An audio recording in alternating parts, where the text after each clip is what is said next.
The white snowfield is said to be the very center of the world, a frozen wasteland teeming with terrifying creatures. Among them lurks a colossal white serpent that devours glaciers, a massive gray bear whose steps shake the earth, an accursed rat capable of corrupting and polluting the seas. Yet, despite these horrors, an emperor who once escaped from that place claimed that the monsters were not the greatest danger there.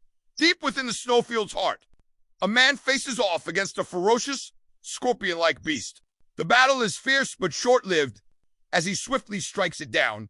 Afterward, one of his companions scoffs, saying his actions are exactly what one would expect from a barbarian who proudly parades his ignorance as if it were a badge of honor. The silver-haired young man mutters in annoyance, wondering how much longer he'll have to endure the company of such fools. Furious, the girl in their group innocently asks what ignorance means and whether it's something edible, causing him to sigh in exasperation and tell her to forget it. In another moment, he angrily berates them for eating food he had explicitly warned would kill them. He's astonished they managed to consume everything in under a week. To his disbelief, the girl and the bald man take his outrage as a compliment, treating their reckless feat as an admirable challenge. Suddenly, the bald man, Greta, clutches his stomach and collapses, unconscious. The girl panics, frantically shaking him and screaming for him to wake up. Amid the commotion, the man can't help but think that this is nothing like the life he had once dreamed of. His thoughts drift back to the past, when he yearned to live in a fantastical world of magic and wonder. To chase that dream, he quit his job and embarked on a grand journey, scaling the tallest mountain on Earth, reaching its core, and even traveling to the planet's southernmost point. But in the end, nothing happened. Every night, he prayed, longing to escape the dull confines of reality and awaken in the heart of a fantastical world. The truth of his life was far from the magic he dreamed of, yet he held onto that hope. And then, one day, his prayers were answered. The scene shifts to the past. A man shivers violently under the biting cold as snow whips against his face. His companion, trudging beside him, warns, "Wrap yourself in more fur unless you want to freeze to death." They are part of a mercenary band, following their captain on a perilous mission to cross the infamous white snowfield. One man grumbles that the task is suicidal, no matter how tempting the reward, calling the very idea of crossing this wasteland pure madness. The captain cuts him off sharply, reminding them they all agreed to the job, but the mercenary fires back that no one warned them it would be this brutally cold. Inside a warm, insulated carriage, an elderly servant leans toward a young noblewoman. "Lady Melina of House Kashka, are you well?" he asks. She answers calmly, "I'm fine." From outside, muffled voices of guards complaining about the lethal cold filter in. The servant scowls, calling them insolent curs. But Melina comes to their defense, telling him not to be so harsh. They were the only ones willing to guard them on this dangerous journey through the snowfield. She even suggests they bring the guards inside, since the cold must be unbearable. The servant refuses, his voice firm, reminding her she knows well what lurks beyond the white veil of snow. "You mean the monsters?" she guesses. The servant nods and begins a grim tale. Long ago, an emperor with ambitions to rule the entire world sought to conquer the white snowfield. To achieve this, he led his most powerful warriors and soldiers into its frozen heart. Years later, his empire crumbled into obscurity, and he returned alone. Aged decades in appearance, his mind fractured. He confirmed the existence of the snowfield's monsters, but claimed the most dangerous thing there was not a beast, but the barbarian. To him, this place was a living hell, a realm from which no one returned alive. The servant dismisses it as an old legend, but Melina counters that the emperor's words carried weight, especially since most of the creatures he described were eventually discovered. The old man concedes with a smile, adding that despite it all, no one has ever truly claimed to have seen a barbarian. Melina admits this is true. Outside, the captain suddenly raises his hand, halting the group. He squints into the swirling snow. "Something's out there," he says. They can barely make out a vague shape in the distance. The good news, the captain notes, is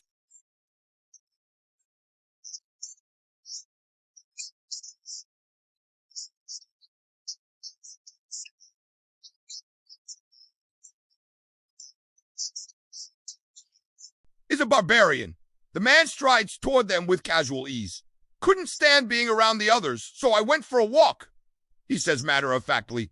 "Name's Cattle, from the Achin tribe. His eyes sweep over the group, his lips curling into a grin. What are the chances? Strangers in the snowfield. Looks like I've stumbled into a bit of luck. Cattle studies the group with a knowing look, guessing they're a band of mercenaries guarding a merchant caravan. He advises them to turn back, though his tone makes it clear he doubts they will. Then, glancing toward the carriage, he asks if their employer is inside. Without warning, he flashes them a disarming smile. I'd like to be hired as well, he says. The mercenaries stare at him in stunned silence before one manages to ask what he means. Cattle explains plainly he'll help them cross the snowfield. Their suspicion only deepens. Why would a legendary barbarian be offering his services like an ordinary sellsword? One of them voices the question on everyone's mind. Does this mean he isn't hostile? Kale answers without hesitation. If I were hostile, he says, you'd all be dead already. The men exchange uneasy glances until one turns to the captain for a decision. Inside the carriage, Melina and her servant have overheard everything. The captain relays the situation to her. The barbarian is offering to join as a hired guard. When the servant asks the captain what would happen if they fought him, the captain doesn't hesitate. He advises strongly against it. Melina listens, then calmly gives her decision. Tell him we accept. The captain bows his head in respect and leaves to deliver the news. Cattle receives it with a pleased grin, but instead of staying put, he immediately strides toward the carriage. Much to the captain's alarm, Kettle notices the man's reaction. Relax, he says. We're both just employees here. I need to speak with my employer directly. Still wary, the captain warns him that if he tries anything suspicious, he won't hesitate to act. Cattle doesn't respond. One mercenary nervously asks if it's really okay to let him meet her, while another scoffs at the idea of stopping him, calling it a ridiculous joke. Inside, the servant panics when Melina begins preparing to step out, but she urges him to remain calm. Then, from outside, Kaz's voice calls, asking if he may enter. The request catches her off guard, but after composing herself, she grants permission. The carriage door opens and Cattle steps in. He glances at the servant. I trust you've calmed down. I have no intention of harming you. Melina can hardly believe it. The legendary barbarian is standing right in front of her. She greets him nervously, and he returns the greeting with a calm nod.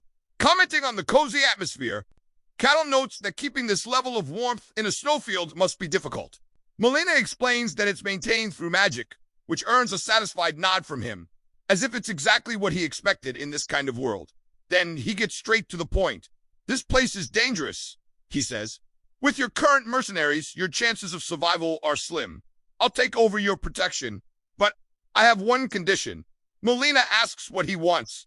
Knowledge, Cattle replies. Information from outside the snowfield, specifically what you know. Melina presses him for details, but he assures her she will lose nothing by sharing it. Realizing she has no real alternative, she agrees. Cattle's expression softens. Good. Now, what's your name? Melina of House of Kasha, she answers. I'm Kettle, he says with a grin. It's a pleasure to work with you. The scene shifts to Kyle's thoughts. He recalls how he had once longed for a life in a fantastical world, and how that wish came true in the cruelest way imaginable.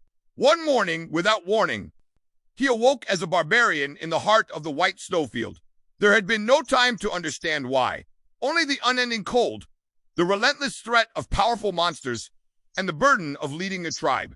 Every day was a battle for survival, and he endured it all in a haze of despair. For countless years, Kettle struggled to escape the miserable white snowfield, but an unknown force, manifesting as an incomplete quest, kept him bound there, allowing him to leave only once it was fulfilled. No matter how he tried, the task remained unfinished. Just as he was on the verge of giving up, outsiders would occasionally appear. He never understood why anyone would willingly step into such a hellish place until he realized something that reignited his will to live. The world beyond this frozen prison was the fantasy world of magic and wonder he had always dreamed of. From that moment, his purpose changed. He no longer fought merely to survive, he fought to escape. He remembers the years spent crushing monsters, completing every quest that appeared before him, each step driven by the single thought, one day, I will get out. And because he couldn't leave, the scraps of information he gathered from outsiders became priceless treasures. Most of the humans he encountered had either panicked and attacked him or gone mad from the snowfield's horrors.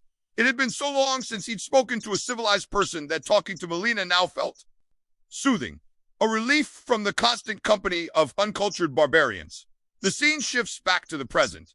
Cattle, glancing toward the carriages, casually remarks, "You're transporting weapons." Melina's eyes widen. "How did you know?" "I could hear the clink of sharp blades from here." Cattle replies simply, "Makes it obvious. Tell me, are you at war?" Melina nods. "The Empire and the Kingdom are currently at war." Cattle smirks faintly. "So the outside world isn't so peaceful after all." She goes on, explaining that the great empire is pressing hard with sheer numbers, but the kingdom refuses to yield, holding the line with swordmasters and heroes guarding its borders. The mention of these titles piques his interest. Swordmasters? Heroes? What kind of power do they use? "You don't know about mysticism?" she asks in surprise. "I've never left this place," Kano answers flatly. Melina admits she doesn't know every detail, but begins explaining what she does know. Mysticism, she says, is a rare power. Few can even sense it, fewer still can wield it. Its users are ranked. Third rank, those who can merely sense mysticism. Second rank, those who can actively use it. First rank, those who can manifest mysticism as mana or aura. Knights, mages, and elementalists usually belong here. Beyond the first rank, the classifications lose meaning, for their holders are beings beyond human comprehension. She describes the transcendent rank, individuals who can freely command mysticism, capable of splitting the heavens and earth. A swordmaster belongs here, and above even that is the hero, a mythical being who doesn't just control mysticism but can shape the fate of the world itself. She finishes by noting that even a third-rank wielder is considered an exceptional figure in a small region. After hearing this, Kettle smiles. "I'd like to meet them." Melina stares at him, bewildered. Inside, Cattle reflects bitterly. He has no idea how long he's been trapped here, only that he has spent every moment desperately trying to survive. All he truly knows is this. He's in a snowfield in the middle of a fantasy world, and no matter what it takes, he will escape it. Cattle's thoughts sharpen. He corrects himself firmly. Not wants to get out, must get out. Melina resumes the conversation, asking if he is truly the barbarian from the old legends. "One could say so," Kata replies, and from her expression, he can tell she already suspects as much. She confirms there is indeed a legend about him, which takes Cattle by surprise. He chuckles, realizing the madman he once encountered must have been the emperor from her story. "Then your legend is likely true," he tells her, "because such a man did come here a long time ago." Changing the subject, Cattle narrows his eyes. "Why are you transporting such a massive quantity of weapons through the most dangerous path in the snowfield?" When he asks about the reason for her journey, Melina explains that her family, merchants for generations, has been crushed by enormous debts, the result of rival traders' schemes. This expedition, she says, is her family's last hope to avoid complete ruin. Cattle studies her, then smirks knowingly. "So your plan is to sell the weapons to the kingdom, which is at war with the empire." Melina's eyes widen. "How did you?" He lays out his reasoning with ease. "You said yourself the empire attacks with huge numbers. That means they aren't short on weapons. The kingdom, on the other hand, would be desperate for them. When demand is high and supply is low, prices rise. Even without knowing the value of goods outside, I'd wager the profit makes this insane journey worth the risk." He adds one last point. "And since you're crossing here, it must be because there's no other route to the kingdom. Their territory must border the empire's." Melina admits he's correct. She finds herself stunned by his insight. This is nothing like the barbarian she had heard about, supposedly a savage, ignorant brute. She begins to wonder who Cattle really is. Suddenly, the carriage lurches violently. The servant cries out in alarm. Cattle remains calm. "We've got uninvited guests," he says. Outside, a massive, warped creature emerges from the snow, looming over the mercenaries. They immediately recognize it. A black time. That its name? Cattle asks. Melina nods, explaining that it's a monster well documented in the archives. Over the years, many powerful adventurers have ventured into the snowfield. Few ever returned, but those who did recorded their encounters, and the black slime appears in most of those accounts. She turns to Cattle. "You know it as well?" "Of course," he says without hesitation. "Rubbery things. Not bad as a snack. Decent meal, really." Alina's eyes widen in horror. "You, Eat them, he smirks. Want to try one? We could hunt a few. She shakes her head frantically. No, thank you. Outside, the black slime begins to move, its body quivering in preparation for an attack. All eyes turn to Cattle, but he raises a hand. We have a pact. I protect your lives. That means I step in only if there's real danger. Cattle gestures toward the looming black slime. You can handle this one yourselves. More importantly, I need to gauge the strength of the outside world for myself. The creature lunges, its massive form shaking the ground. Shields up! The captain roars. The mercenaries brace themselves, but the force of the slime strikes sends shudders through their line. One fighter leaps high, aiming to finish the beast, but is swatted aside like an insect, cursing its sheer power as it crashes into the snow. The captain's eyes narrow, then light up with recognition. It can only move in straight lines. Spread out and coordinate your attacks. The men snap into action, quickly adjusting their positions.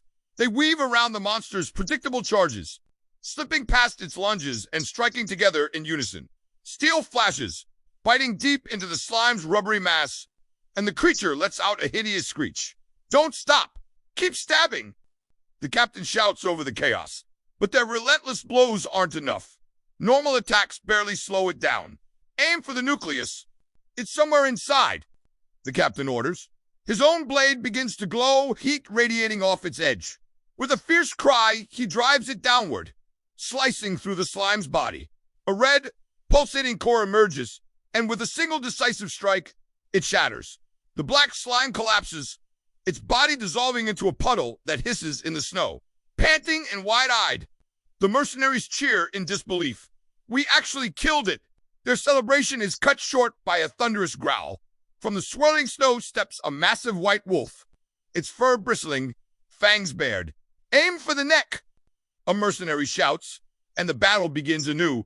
One fighter leaps onto the beast, steel flashing against white fur. When the wolf finally falls, one mercenary scoffs, claiming the white snowfield isn't as dangerous as the stories say. The captain fixes him with a sharp glare. Don't get cocky. We're not even halfway through. The discussion turns toward Cattle. One man questions whether the barbarian is truly as strong as the Emperor's legend claims. After all, he hasn't fought once. Another snorts that Cattle must be at the bottom of the snowfield's food chain if he's relying on them for protection, suggesting they should test his strength. Inside the carriage, silence stretches between Melina and Cattle until a mercenary approaches, asking to speak with her. He reminds her that they're risking their lives for this mission, honoring their contract. Melina meets his gaze with sincerity. I'm deeply grateful to all of you. Without your courage, I couldn't have even attempted this journey. Everyone else fled the moment they heard the details. But the man presses on. There's one thing bothering us. The barbarian hasn't lifted a finger to fight. We need to know if he really deserves the special treatment he's getting. From the front, the captain mutters that he tried to stop them, but they refuse to listen. Cattle, who had been listening in silence, finally speaks. I don't mind testing my strength, he says evenly, but not now. We've got other visitors, ones who came before you. An ominous voice suddenly echoes through the icy air, low and dripping with menace. How delightful! Weak humans have wandered into my domain. Such delicacies. The mercenaries tense, eyes darting toward the horizon.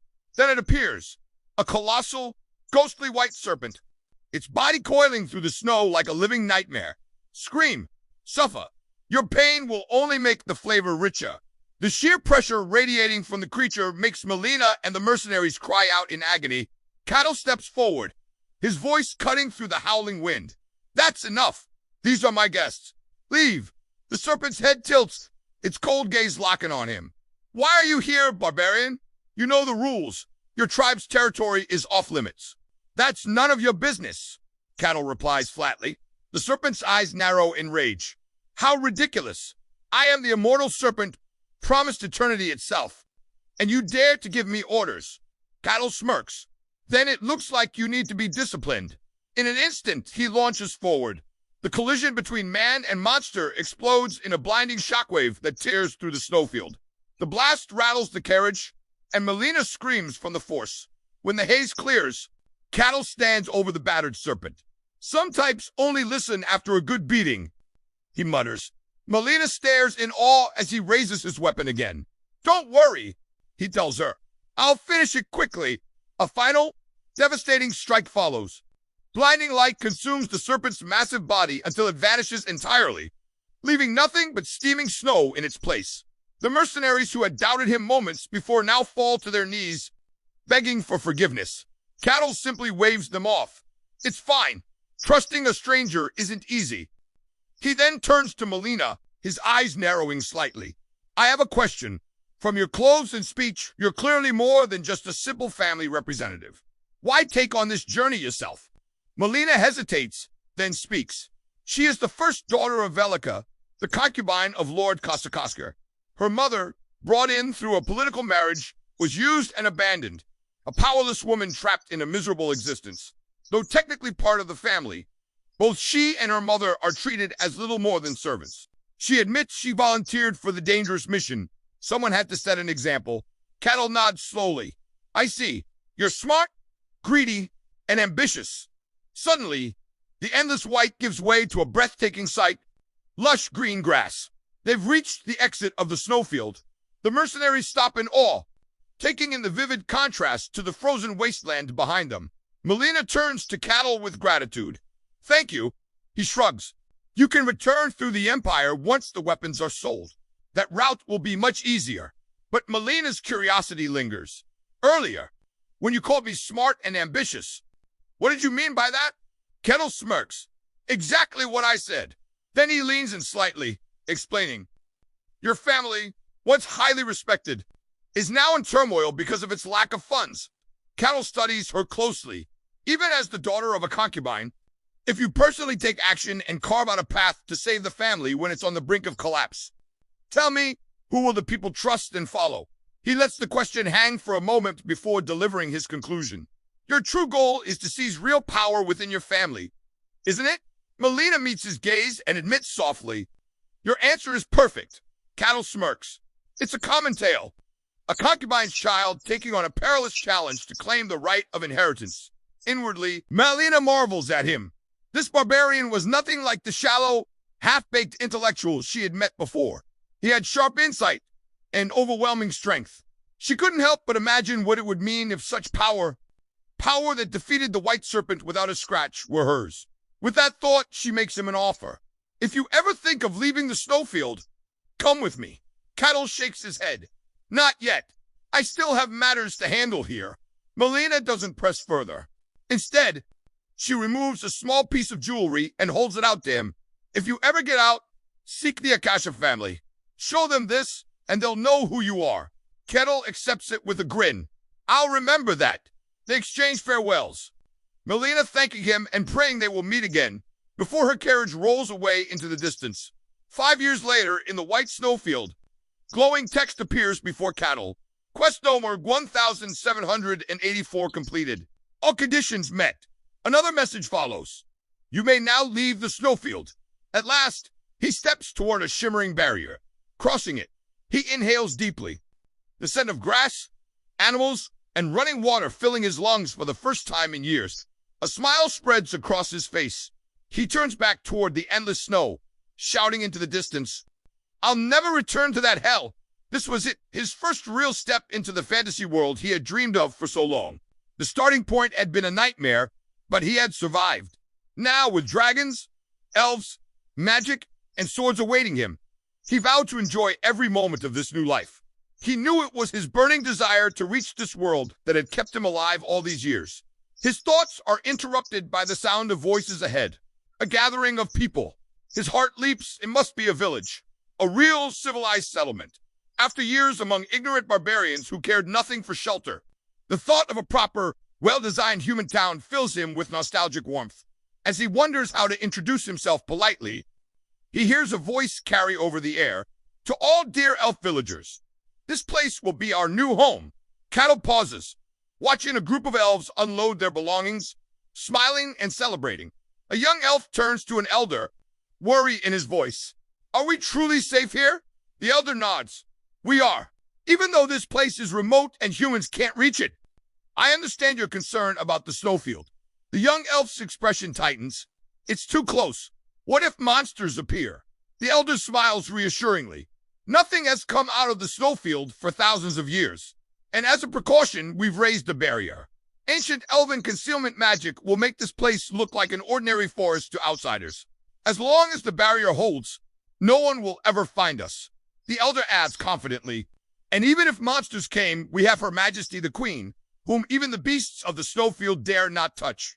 At that very moment, as Cattle walks along the forest's edge, he feels a faint tearing sensation, like pushing through something unseen. He pauses, wondering if there was something strange here, but quickly dismisses it, unaware that he has just reached the elf's magical barrier. Continuing deeper into the forest, he wonders how much farther he must go until he spots her. A small, lost elf girl. His heart leaps. A real elf. One of the fantasy races he had dreamed of since his former life. In that moment, all the suffering and survival in the snowfield feels worth it. The girl, however, is crying and frightened, having wandered too far from home. Kettle approaches with a warm, "Hello," but the instant she sees him, she panics and faints, catching her before she hits the ground. Cattle stares at her in mild confusion. Well, now what? With no conversation possible, he decides to carry her back to her village. He recalls the tales, elves, a peaceful and benevolent race. Surely, if he returns the child safely, they'll welcome him with kindness and hospitality. The thought fills him with eager anticipation. But when he arrives at the village with the unconscious child in his arms, reality proves far different. A woman, clearly the girl's mother, screams in horror. "My child!" Her voice trembles with panic as she stares at the human carrying her daughter. All around, elves draw weapons and glare at him. "Who are you? How did you breach the barrier?" Cattle blinks, realizing this is not going at all how he imagined. The elder steps forward, eyes wide. "Impossible, a human here? In our protected land." Another elf rushes over. "Elder, there's a crack in the barrier." The elder's face drains of color. "Where is Her Majesty the Queen?" "She's away on a short reconnaissance," someone answers. Cattle raises his free hand in a calming gesture. "Wait, I'm not your enemy." A warrior cuts him off with a cold threat. "Return the child, or I'll hunt you to the ends of the world." The elder's expression darkens. The barrier is broken. Our location is compromised. The humans must have been preparing for this for some time. How long have they been tracking us? It hits Cattle, they think he's a kidnapper. He decides to clear the misunderstanding first. Gently, he sets the girl, now regaining consciousness, on the ground. "Go back to your people." The child stares at him, frozen in fear. Then, with a terrified cry, she turns and runs toward her mother. Her wailing is so intense that Cattle blinks in surprise. Is my face really that scary? A little disheartened, he recalls thinking his looks were decent enough in the snowfield. "See," he says, trying to reason with them. "I returned her. I'm not an enemy." But the elder's voice booms over him. "The hostage has been released." Attack! Bows creak, and a volley of arrows cuts through the air toward him. Cattle sighs, wondering if anyone is even listening. As the arrows rain down, his thoughts turn bitter. In the legends, elves were supposed to be gentle, nature-loving, and peaceful. Yet these real elves are violent and hostile. Then it clicks, elves do live in nature, and nature is the law of survival of the fittest. In truth, their brutality makes sense. Theirs is not the peace of harmony, it is the peace of dominance. As the rain of arrows pelts Cattle, they bounce off his body without leaving a scratch.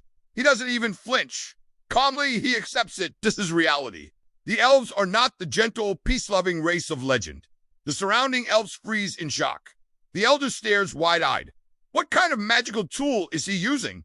He snaps back the command. "Keep firing. Everyone has limits." Still standing, Cattle exhales slowly. "Let's calm things down, shall we?" With a subtle shift in posture, he releases a massive wave of purple energy. A deafening boom follows, and a violent shockwave ripples outward, launching elves into the air like leaves in a storm. Dust settles over the gaping crater left behind. In its center stands Cattle, unshaken. "I'm not your enemy," he says again, voice firm but not aggressive. He frowns slightly. Maybe I overdid that, he thinks. Just a little. Before the elves can recover, a blazing arrow surrounded by phoenix-like flame arcs through the sky, then slams into Cattle with an explosive force. The impact shakes the forest, fire bursting in all directions. The source steps forward, Cloaked in majesty and flame stands the elf queen, Maria Hashian Kuja. What is going on here? She demands. The elder bows. Your majesty. A human has broken through the barrier and attacked us. Her face darkens. Then it's as I feared. This place is no longer safe. Keu raises his voice, trying to reason with her. Wait, I'm not here to. But the elder stares at him, stunned. He's still standing? After that, the queen narrows her eyes. So, another powerful enemy sent to destroy us. Her voice drips with scorn. Humans? Despicable creatures. She draws a glowing arrow, energy crackling at her fingertips. I am Maria Hashian Kuja, queen of the Leaf Tribe, and you will pay for daring to covet what is ours. Cattle grits his teeth, frustration mounting. We speak the same language, so why won't they listen? Are things between elves and humans really this bad? Or is she just refusing to hear me out? His expression hardens. Fine, then I'll do what I did in the snowfield. If words don't work, beat them until they listen. The queen releases her arrow. In midair, it transforms into a massive spectral dragon head, roaring as it flies toward Cattle. He doesn't hesitate. Energy crackles around his fist as he readies a counterattack. With a shout, he slams his fist into the dragon's open maw. A titanic explosion follows, consuming the sky in blinding light. The shockwave sends the queen flying. She crashes to the ground, stunned and bruised. Cattle looks at his fist, sighing. I really need to start holding back. Across the field, the queen blinks in disbelief. Is strong far beyond what I imagined. From that single clash, she understands this man is a transcendent at minimum. But why? Why is someone like him here? Still reeling, she gathers herself. Everyone, she orders, evacuate immediately. The elves begin to retreat at her command. Facing Cattle, she says coldly, I acknowledge your strength, but whatever it is you seek here, you will never achieve it. Cattle clenches his jaw. This is a disaster. I just wanted to talk. But the queen isn't done. She begins to chant low, ancient words that resonate with heat and power. Summoning. From the ground beneath her rises a horned beast wreathed in pure flame. A great spirit. Its name, Vo. A flaming bull said to carry the purest fire of the spirit realm. Excitement surges through Cattle's chest. The monsters of the snowfield had been terrifying, yes, but they were mostly grotesque and strange. More nightmare than fantasy. However, this was different. Before him stood a bull wreathed in living fire, its great horns blazing like molten gold. This was no mere beast. This was a true spirit. This, Cattle thought, eyes gleaming, is real fantasy. The queen's voice rang out, cold and commanding. Go, eliminate the enemy. The mighty fire spirit snorted, his voice a low, gruff rumble. Summoning contracts, always a nuisance. Such a hassle. Silence. The queen snapped. Inwardly, she grimaced. Powerful spirits were almost always old and arrogant. She had only secured this contract with the help of another tribe, and she had never expected to summon him under such desperate circumstances. Fulfill your contract, she ordered again. Go's burning gaze shifted toward Cattle. And the contract requires killing this human? He paused, something in Cattle's presence making his flames flicker. That aura, was this man truly human? Meanwhile, Cattle remained half-dazed by the grandeur of the moment, until the pieces clicked together, and he realized the enemy to be eliminated with him. His excitement dimmed into dry disappointment. Go's voice deepened, heavy with contempt. A human daring to covet a race of nature. I'll burn you to ash. The spirit charged, a blazing juggernaut of fire and fury. Cattle braced himself. A shockwave split the air. The queen flinched at the force of it, only to open her eyes in disbelief. Kato was standing firm, one hand gripping Go's flaming horn as if it were nothing. A slow smile crept across his face. Now this is easier. I never hesitate to crush monsters. With a single motion, Kato unleashed his strength. The resulting blast tore through the forest, shattering stone and sending echoes into the upper atmosphere. The queen screamed against the roaring shockwave. The once green forest lay obliterated, replaced by a yawning crater. At its center, Cattle strode toward the queen, who now lay battered on the ground. She looked up at him, defeated, and pleaded, At least, spare my people. I'm not your enemy, Cattle said calmly. She stared at him in silence, unable to process his words. In time, after heated discussion and reluctant listening, the elves accepted the truth. He had not come to harm them. The queen herself approached him, bowing her head in apology. We were too quick to judge you, and I deeply regret mistaking the one who returned a lost child for an enemy. Kettle nodded. I understand your caution. You've been driven from your home by humans. It's natural to be suspicious.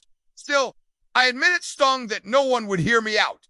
The queen studied him carefully. You are not one of the humans who hunted us? This is the first time I've ever seen an elf, Cattle said. There are none in the white snowfield.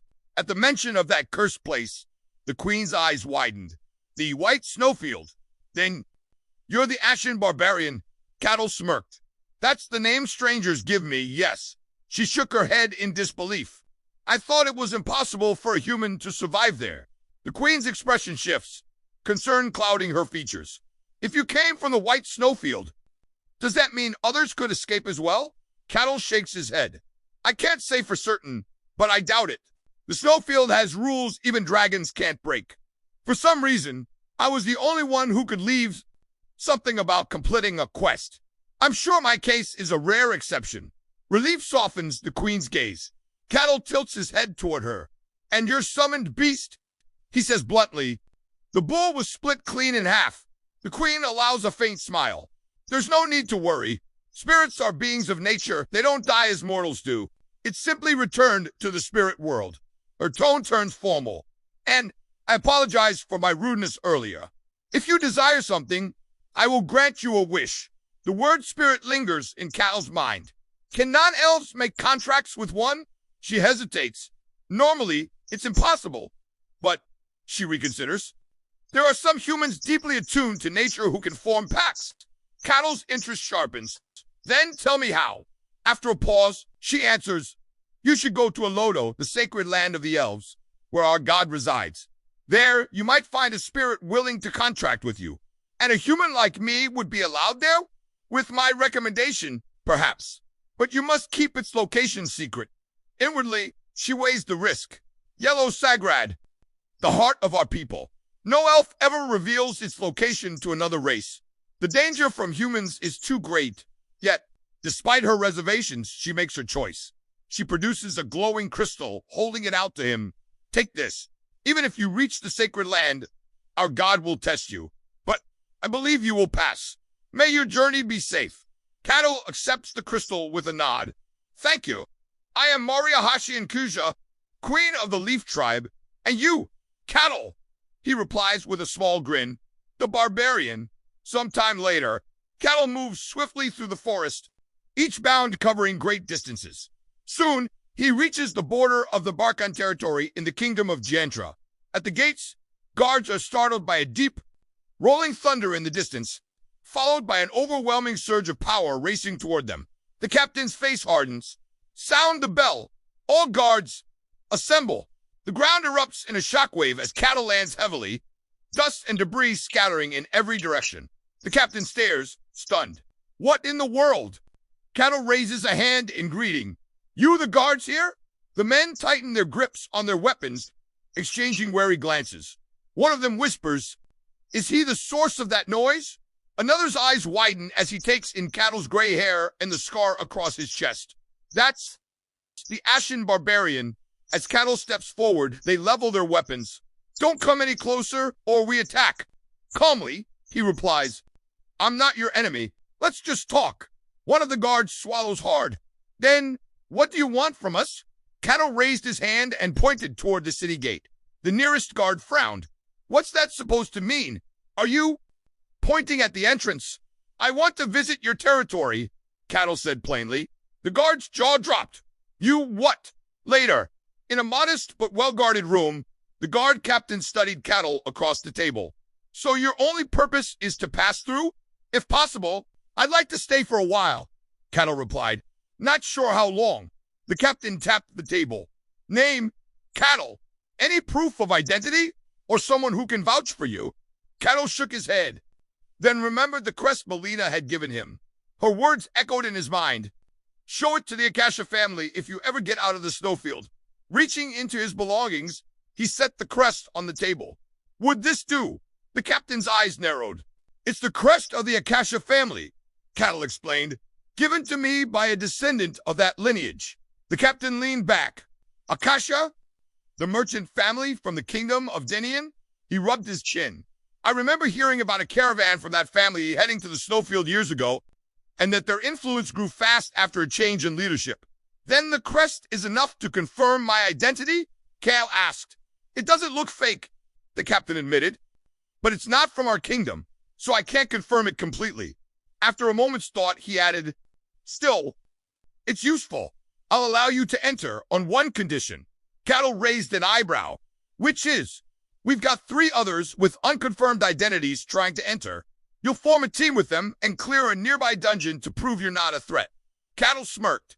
That's easier than I expected. Don't get comfortable, the captain said, leaning forward. There's a second condition. After clearing the dungeon, you'll report all details of the operation to me. Cattle immediately understood. Clever. Make the unknowns watch each other. Compare the reports and see who slips up. The captain coughed, quickly changing the subject. By the way, are you really a barbarian? I am, Cattle replied without hesitation.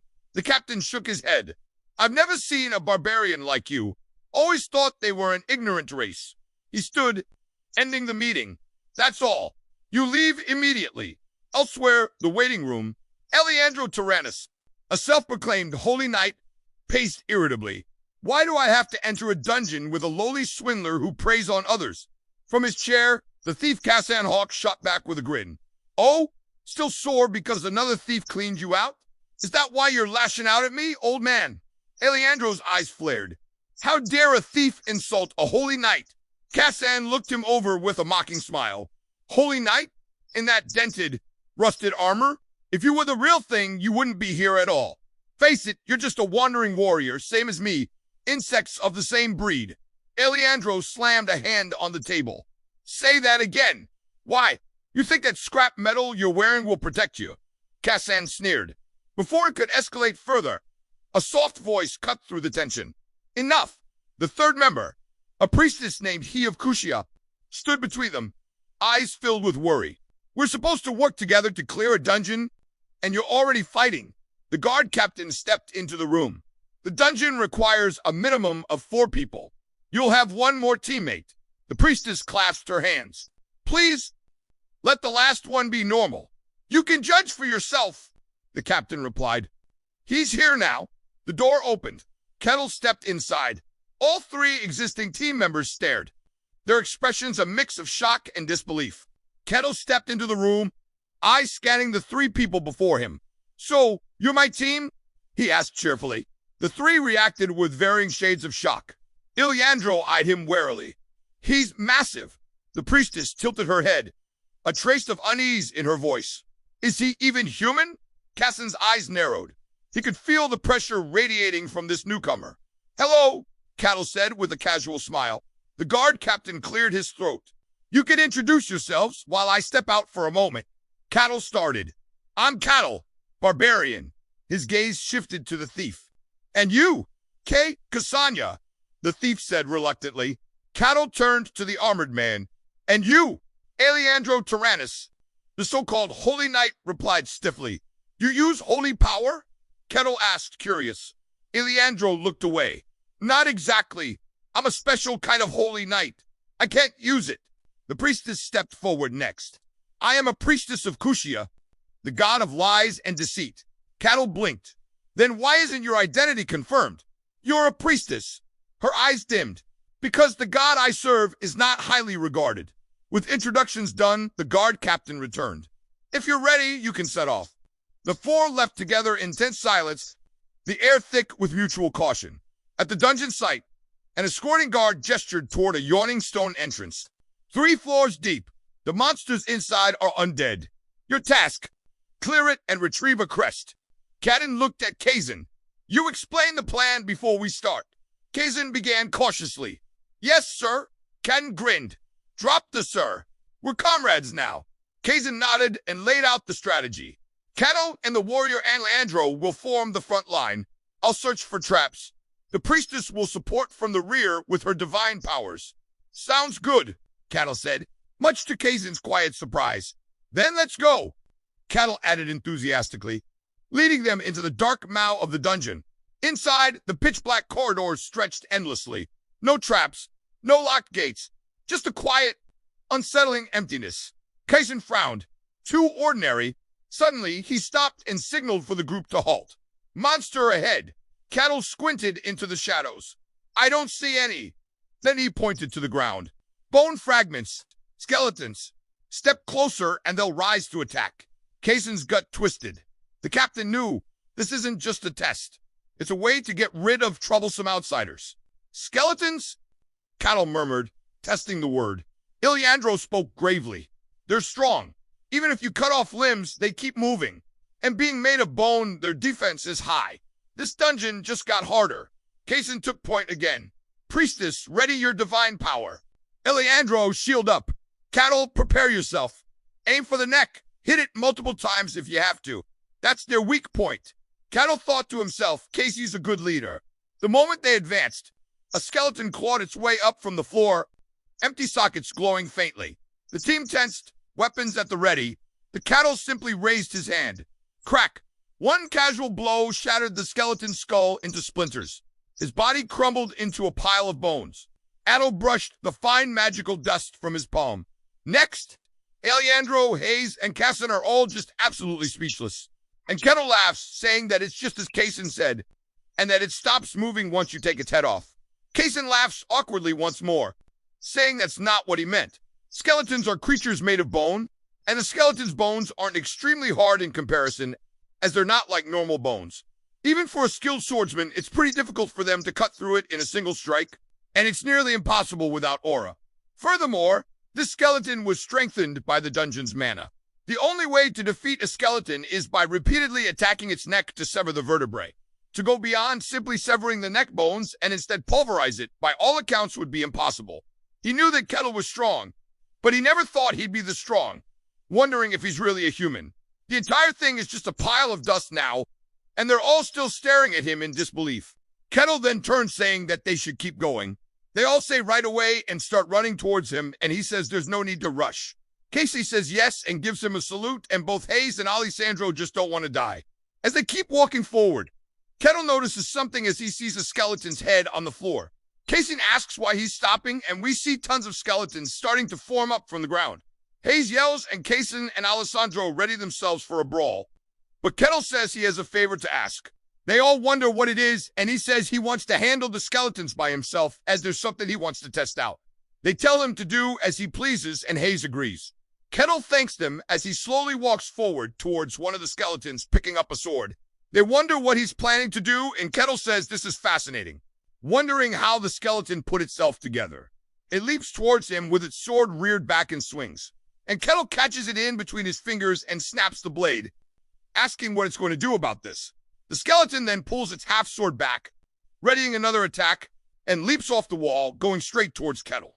As it swings down towards him, Kettle steps just enough where it cuts some of his hair and looks super excited, asking what it'll do now, as he grabs onto its wrist, pulverizing it into dust, and we see its hand drop to the floor. The skeleton looks down at it, confused, and then glares back up at him before he kicks the sword up and starts twirling it in the air before it catches it with its left hand. Kettle is just so amused, saying that it knows how to switch to its offhand. The skeleton charges in, this time with a reverse grip, and Kettle grabs onto its wrist once more and pulls its arm off. The skeleton starts to fall backwards and stumbles, but catches its balance as it comes in for a follow-up attack, using its broken wrist straight for Kettle. Kettle catches it and breaks it once more, saying that this thing is actually pretty smart, and Hayes just looks horrified that he's toying with it. Even Alessandro and Kaysen do as to their eyes. Kettle is playing with it, and in reality, he's just fascinated. Kettle starts whacking at it, and Kaysen looks terrified. The skeleton's skull falls to the ground, and Kettle glares at it, saying that it can't move with only its head. As he raises his foot, he stops it, saying, "This sure is amusing." He then asks if he's kept them waiting long, apologizing for the delay. Casey says not at all, telling him to take his time, and Kettle thanks him. We then see him over another pile of dust, and he tells them that he's ready to head out once more. They all say yes, sir, and follow him closely behind. He then comes to a stop, and Casey says that this is where they need to go as it leads to the second floor. They start heading down the stairs, and Casey lets out a sigh saying that it would be best if they took a brief rest. Kettle looks up at them and thinks about it, saying that would indeed be for the best, and Casey thanks him before bowing. We see Kettle sitting there and they rest, but they all just look super awkward. He says that he has something to ask in regards to this dungeon. Hayes asks what it is. Kettle says it's embarrassing, but his knowledge on dungeons is very insufficient. Hayes tells him that it's a virtue to have a desire to learn, and she's not terribly knowledgeable herself, but she can help. Kettle says he's grateful, and she wonders what it is that he's curious about. Kettle says that this dungeon is located rather close to the territory and wonders if there are no issues with the dungeon and the monsters within. Hayes says generally monsters don't venture outside the dungeon, although there are exceptions. Cases like that are identified and dealt with beforehand. Kasim clears his throat, saying that dungeons are a natural phenomenon. Sometimes they appear as caves and other times as towers. The majority of dungeons manifest near densely populated areas. Kettle says that it makes sense now why it's here. Hayes tells him when a dungeon manifests, the local lord assesses the danger level, and then outsiders like themselves, mercenaries, or guards are dispatched to clear it. Kettle says that's interesting, asking if they do not manifest inside the territory. Hayes says that's correct, and they always appear at a distance. Kettle says he sees and asks if there is a reward for a successful conquest of the dungeons. Hayes says that's correct, and there's usually a boss on the final floor, and they will receive various rewards for defeating it. For a dungeon this size, the reward should be quite substantial. Kettle laughs, saying it's just like a game. She asks what he means, and he says that he was talking to himself. He has one more thing that he is curious about, and they tell him to ask. Kettle asks who it is that makes the dungeons. Hayes is confused, asking what he means. As dungeons occur naturally, no one creates them. Kettle says there are too many oddities for that to be the case. First, they manifest near populated areas as if demanding to be explored. They appear near settlements, tempting people with treasure. For a natural phenomenon, it feels far too deliberate. Hayes says that now that he mentions it, it does make a lot of sense. That was such a given, she never even thought to question it. Even Kaysen says he never considered it or even doubted it. It was simply the natural order. They wonder how a barbarian is questioning the very truth of their world. As barbarians, by all accounts, are ignorant and savage people, all beings devoid of blood and tears. That much is known by everyone in the world. But if they go based off everything they know, then they can't say that this man is a typical barbarian. Kettle says it sure is interesting, and Ken snaps out of his thoughts. Kettle asks everyone if they have rested enough. They all sit up saying yes. Kettle says that if they are ready, then they can depart once more. They says yes, and they start heading out. As they get deeper into the second floor, Kettle notices something as there's a chest on the ground, asking what it is. Kazan says that it's a treasure chest, one of the rewards of the maze, and he may have it, provided he can unlock it. But while that's easy for him to say, a chest of this quality, they would need a master rogue with proven lockpicking skills. A better rogue of that caliber wouldn't be in this dungeon, so they'll have to abandon the chest. Kettle asks Ken to unlock it, and Kaysen wonders why the hell he's asking him to do it. Kettle says that it's a treasure chest, and he is a rogue. Kaysen says that is true, and before he can finish a sentence, Kettle says that it is the role of the rogue to handle treasure chests. Therefore, he is asking him to do it. Kaysen says that he's not wrong, but there is a problem. If he could actually do that, he wouldn't be in this situation to begin with. A bot feeder like him, who isn't even acknowledged by the guild, has no business knowing how to pick locks. But he can't just tell him the truth because Kettle's face looks so excited. And if he's honest, it will instantly turn into disappointment. He starts having a bad mental image of Kettle, calling him pathetic, and he recalls how he turned those skeletons into dust and doesn't want to end up like them. He's crying internally, but outside he says that he'll give it a shot and laughs awkwardly. We then see him trying, and he says that if he fails this, he's not going to get out of here alive. And Kettle says he finds this very curious. Kazan tells himself to remember the skills he saw while working as a porter for the others. It's not coming to his head, but he lights the fire, saying that he's going to have to risk his life and remember this. Bro's bloodline depends on this. Kazan then notices something, and Kettle sees him shaking, wondering what's up. Kazan cries tears of joy, saying that it's opened.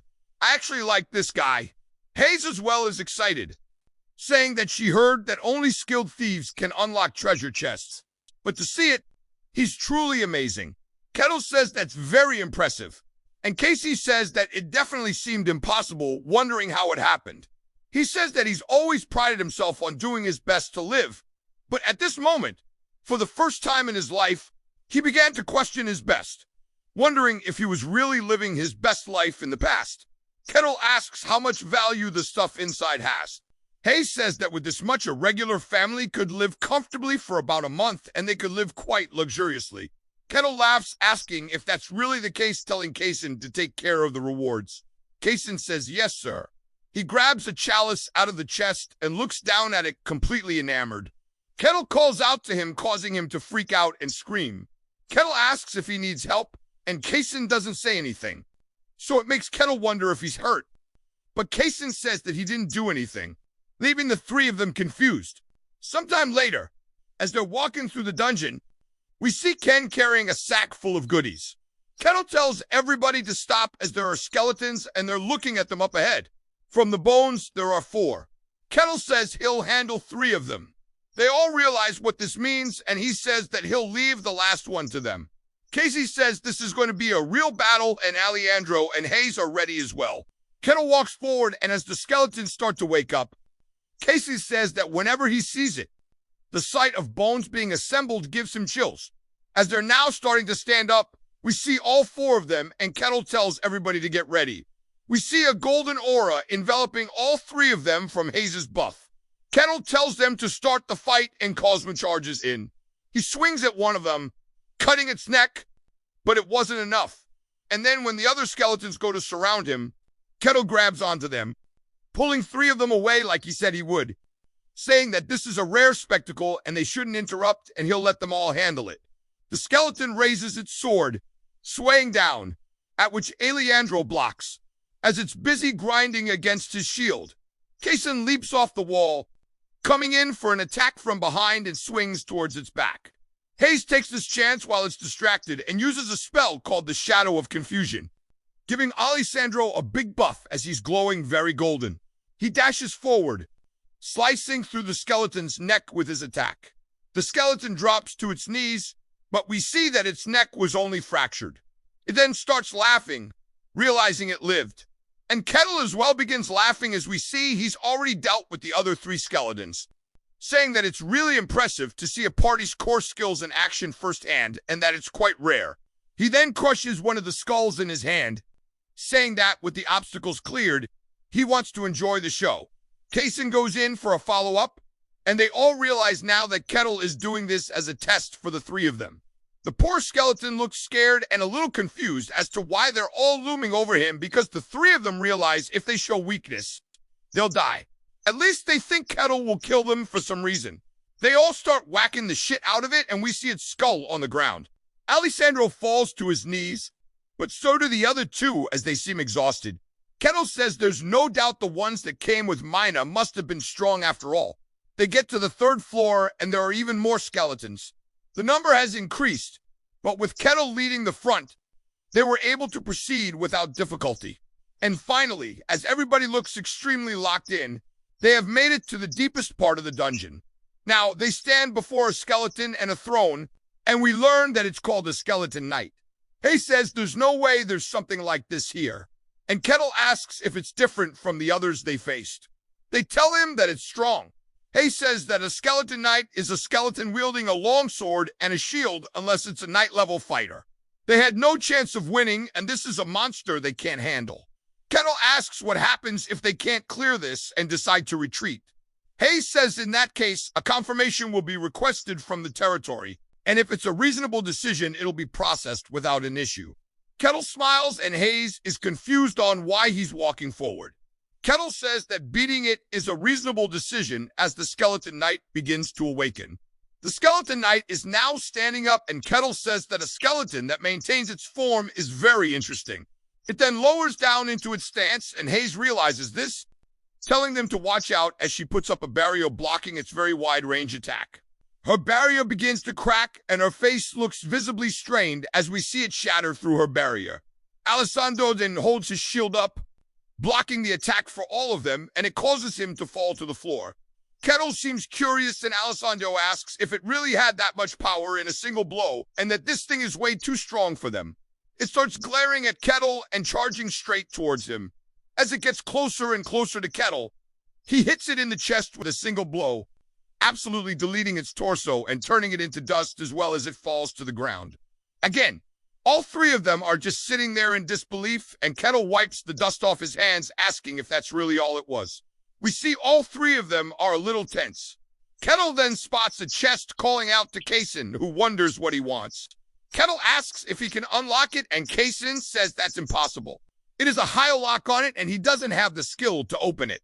Kettle says that's a shame, and Kaysen says that's a pity.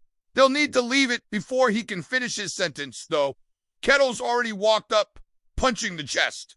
We see Kettle actually shattered the chest open. I don't even know why they're getting surprised at this point. Kettle says the rewards are certainly better this way, telling Kaysen to take care of it again. Casey says yes, and he can't believe that he smashed a treasure chest open, as it's unheard of. But if he could just break it, why the hell did he ask him to unlock it? I wonder the same thing. We then see a bright light as they're starting to exit the dungeon. It then starts to make a rumbling sound. Kettle asks what's going on, and when they turn around, we see it close behind them. Casey says that if you clear a dungeon perfectly, it disappears, and it seems like there wasn't a secret room. Kettle asks if they really exist, and Kaysen says yes, though there's not many. Kettle laughs, saying that sounds fun, and just wonders what kind of psycho he is. We then head back to the guard captain, who says that there's no way they cleared it this fast. He then clears his throat, asking how it was, and Kettle says it was satisfying. He says if that's so, then he will proceed with the entry procedure, telling them all to follow one by one. Hay says there weren't any major issues. The guard captain asks her if she thinks it's acceptable for a barbarian to stay in. She says that it should be fine. He can tell that she's trailing off the conversation a bit when Kettle is the subject. The entry procedure isn't just about clearing a dungeon. The true purpose is to use the process to weed out any bad elements. Casey says that he doesn't seem like the type to cause trouble. The guard captain says that while Kettle possesses monstrous strength, he did not bring any harm to his party, and he's very different from a typical barbarian. Kettle says Kaysen was excellent, and he disarmed traps and even opened a lock on a treasure chest.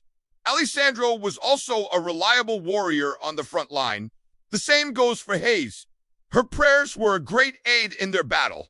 The guard captain asks if that's really the case and says this is unusual, as when they force people to party, they don't say nice things about one another, then hands them their rewards. Often the guards will take some of the dungeon clearing award, but he really doesn't feel like testing Kettle. Kettle tells them they can all divide it fairly, and they all tell him that they're fine and they don't want any. Kettle says why, as they all worked as a party together, so it must be shared fairly, and they can't refuse it. They agree, and he says they can go for a drink to celebrate, asking if they want to go to the pub. As they start heading toward the gate, Kettle is super excited while the other three aren't. The guard captain says that for a barbarian to defeat a skeleton knight in a single blow, he is hellishly strong. He's at least knight level or higher, but he was clearly not a typical barbarian. While he is a barbarian of legend, he is an alien existence. He realizes what he must do, telling the other guards that he has to go see the Lord and he's going to leave them on their watch. He heads to the Lord's estate and there's a knock on the door. The Lord says to enter, and the guard captain does so. The Lord asks what he wants. We are introduced to Luke Varkin, the Lord of this land. The guard captain says that the first captain is reporting to the Lord that a barbarian has appeared in their domain. Luke asks if he granted him permission. The first captain says that he judged that it wouldn't be a major issue. Luke asks what the problem is. Then the first captain says that he's strong enough to be a problem. Luke asks how strong. He says that he took down a skeleton knight in a single blow. Luke looks genuinely surprised, as it is a monster that no one below the level of a knight can face, and he defeated it in a single strike. And that barbarians are simple, ignorant beings who solve everything through the logic of strength. Asking if he's saying he's a first rate. The captain says that's a high probability. Luke asks what the possibility of him being stronger is, and he says that he cannot deny it. That's probably what the case is. Luke says to think a warrior of that caliber, And a barbarian of that would be here is going to be an incredible headache. He tells the captain to summon him for now. The captain asks if he's sure that's wise. Luke says the very presence of such a powerful individual roaming the territory is a source of instability.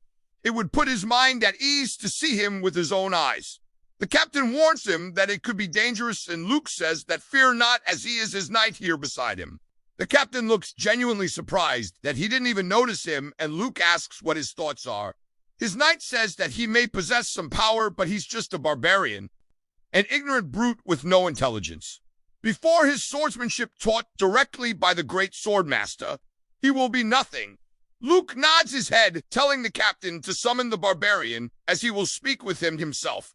Back at the pub, Kettle is devouring all the food he can while the other three just watch and are a little disgusted by how he eats like a pig. Kettle slams his ale on the table, saying this is delicious and he loves the atmosphere. He also likes how quiet it is and that it's his treat so they can eat as much as they like. They laugh awkwardly and Kettle asks Alessandro if he's a paladin. Eliandro says that's right, and Kettle asks what kind of divine power he uses, as they didn't see him use any while they were clearing the dungeon. Alejandro says that he's still in training, so his power hasn't awakened, and Kettle says that's a shame, as he wanted to see it. Alessandro awkwardly clears his throat, and then Kettle asks Hayes about her god, asking if there's a temple nearby. She says there isn't, and her god is not generally a very welcome deity, as again she is the god of lies and deceit, and she is shunned and cast out by the masses. She then gets a little nervous, but decides to do it, asking Kettle just how strong he is. Kaysen and Alejandro are surprised. Kettle is very innocent and says in terms of his rank that it has not been long since he left home. So he's very curious and he wonders how strong a skeleton knight is. They say that he needs to at least be a second-rate to face one, and a first-rate warrior could defeat it like he did. He asks if that's really considered second-rate, and then the waiter comes over nervously, saying that it's time for their shop to close, and Kettle apologizes, saying that they'll get going. He asks if everyone has plans or schedule, and they all instantly say they do, and they're hella busy, so they can't do anything with them. Kettle says that's a pity, as he supposes this is where they part ways, and he hopes to see them again. Of course, not a single one of them want to see him again because they're scared. And then he finds a nice inn and lays down, saying this is the first time he's laid in a bed since coming here. It's a relief he can afford a room without any issues thanks to the dungeon reward. And compared to the snowy plains, this is a paradise. Since waking up there, it took a long time for him to set foot in civilized lands. And he wonders what to do now, as he wants to experience and feel more things. And he wants to have a real adventure. The sacred ground of the elves, the magic tower, the royal capital, things in every fantasy world, and he can't wait to see them. As he falls asleep, we see the sun shining brightly through his window, and he wakes up in bed. He wipes the drool off his face as there's a knock on the door. The first captain apologizes for waking him up, and Kettle asks what he wants. He clears his throat, saying that the Lord wishes to see him in person. Kettle says that for the Lord of the territory to want to meet him sure is surprising, but he's down as hell, and he asks if they should just go now. And if that's the case, he'll grab his clothes real quick before they leave. The captain just wonders if this is really the right guy, as he's going along with it so easily. They make their way through the city, and Kettle's looking around, saying that when he first entered it was nighttime, so he only got a rough look. But now seeing it in the daytime, it sure is interesting. He smiles, saying that this is all so cool and it's just like out of a game. The captain just wonders what he's doing, and not much time is left. And he wants to go the back way so they don't keep sightseeing.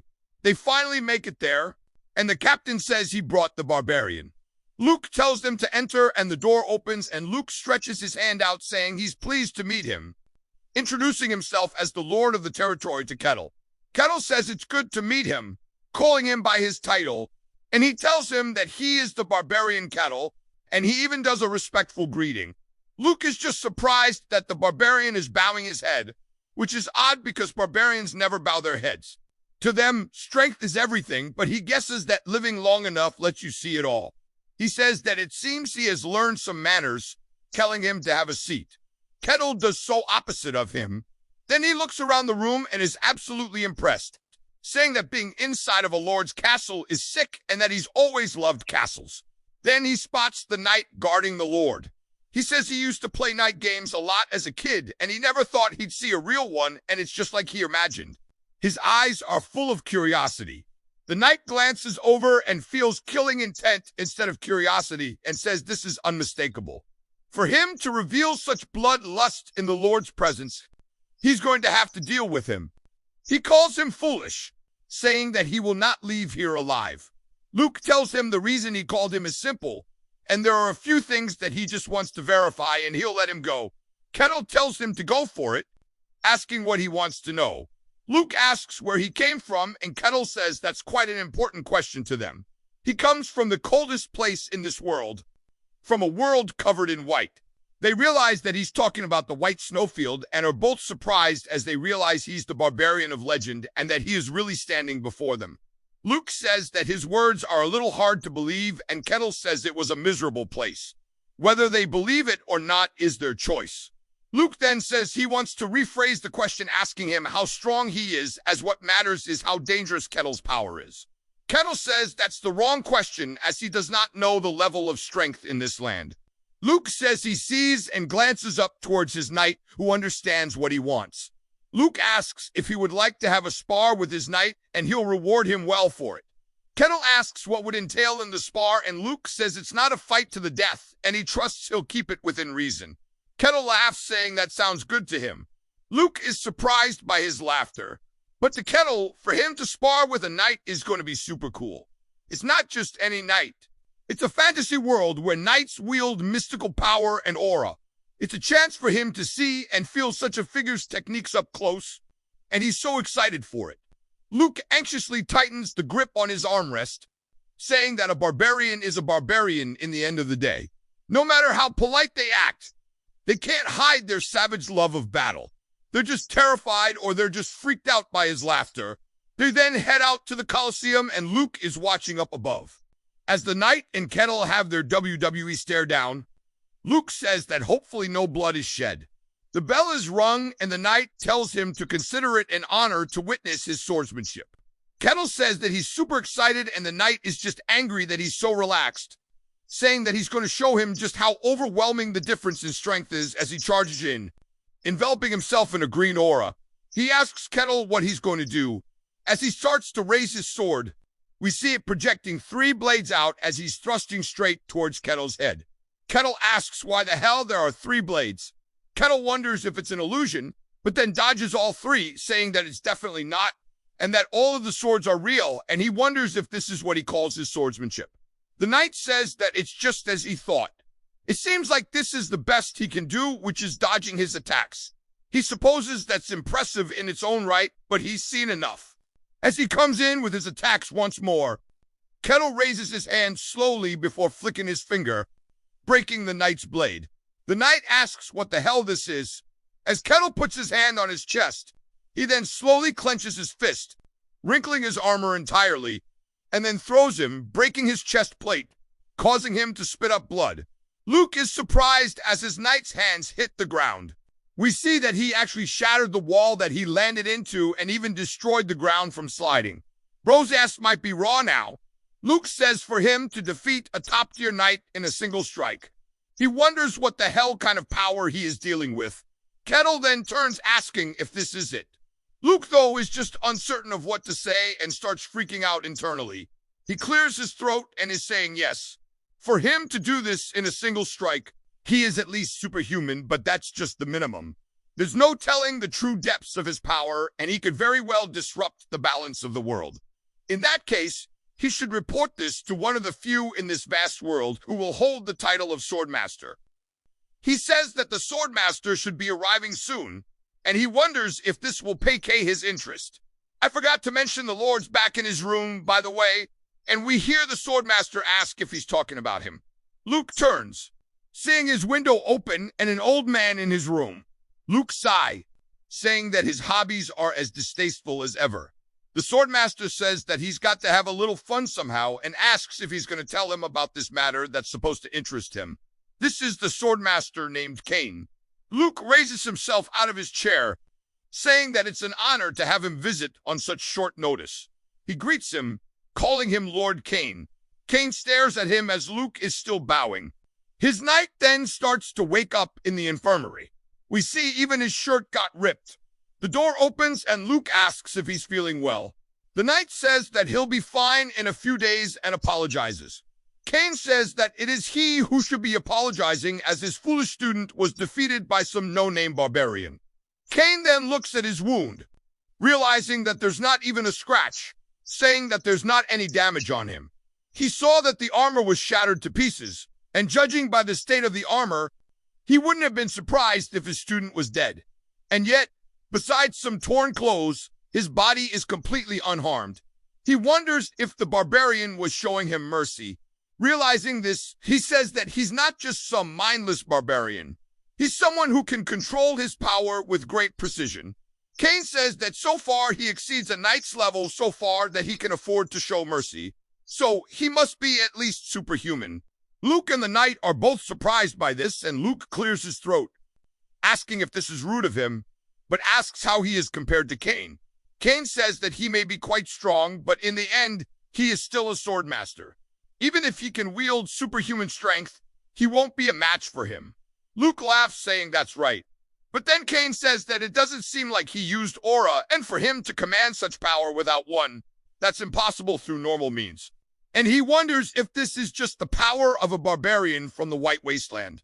Luke says at first he didn't believe it, but he really must be the barbarian of legends.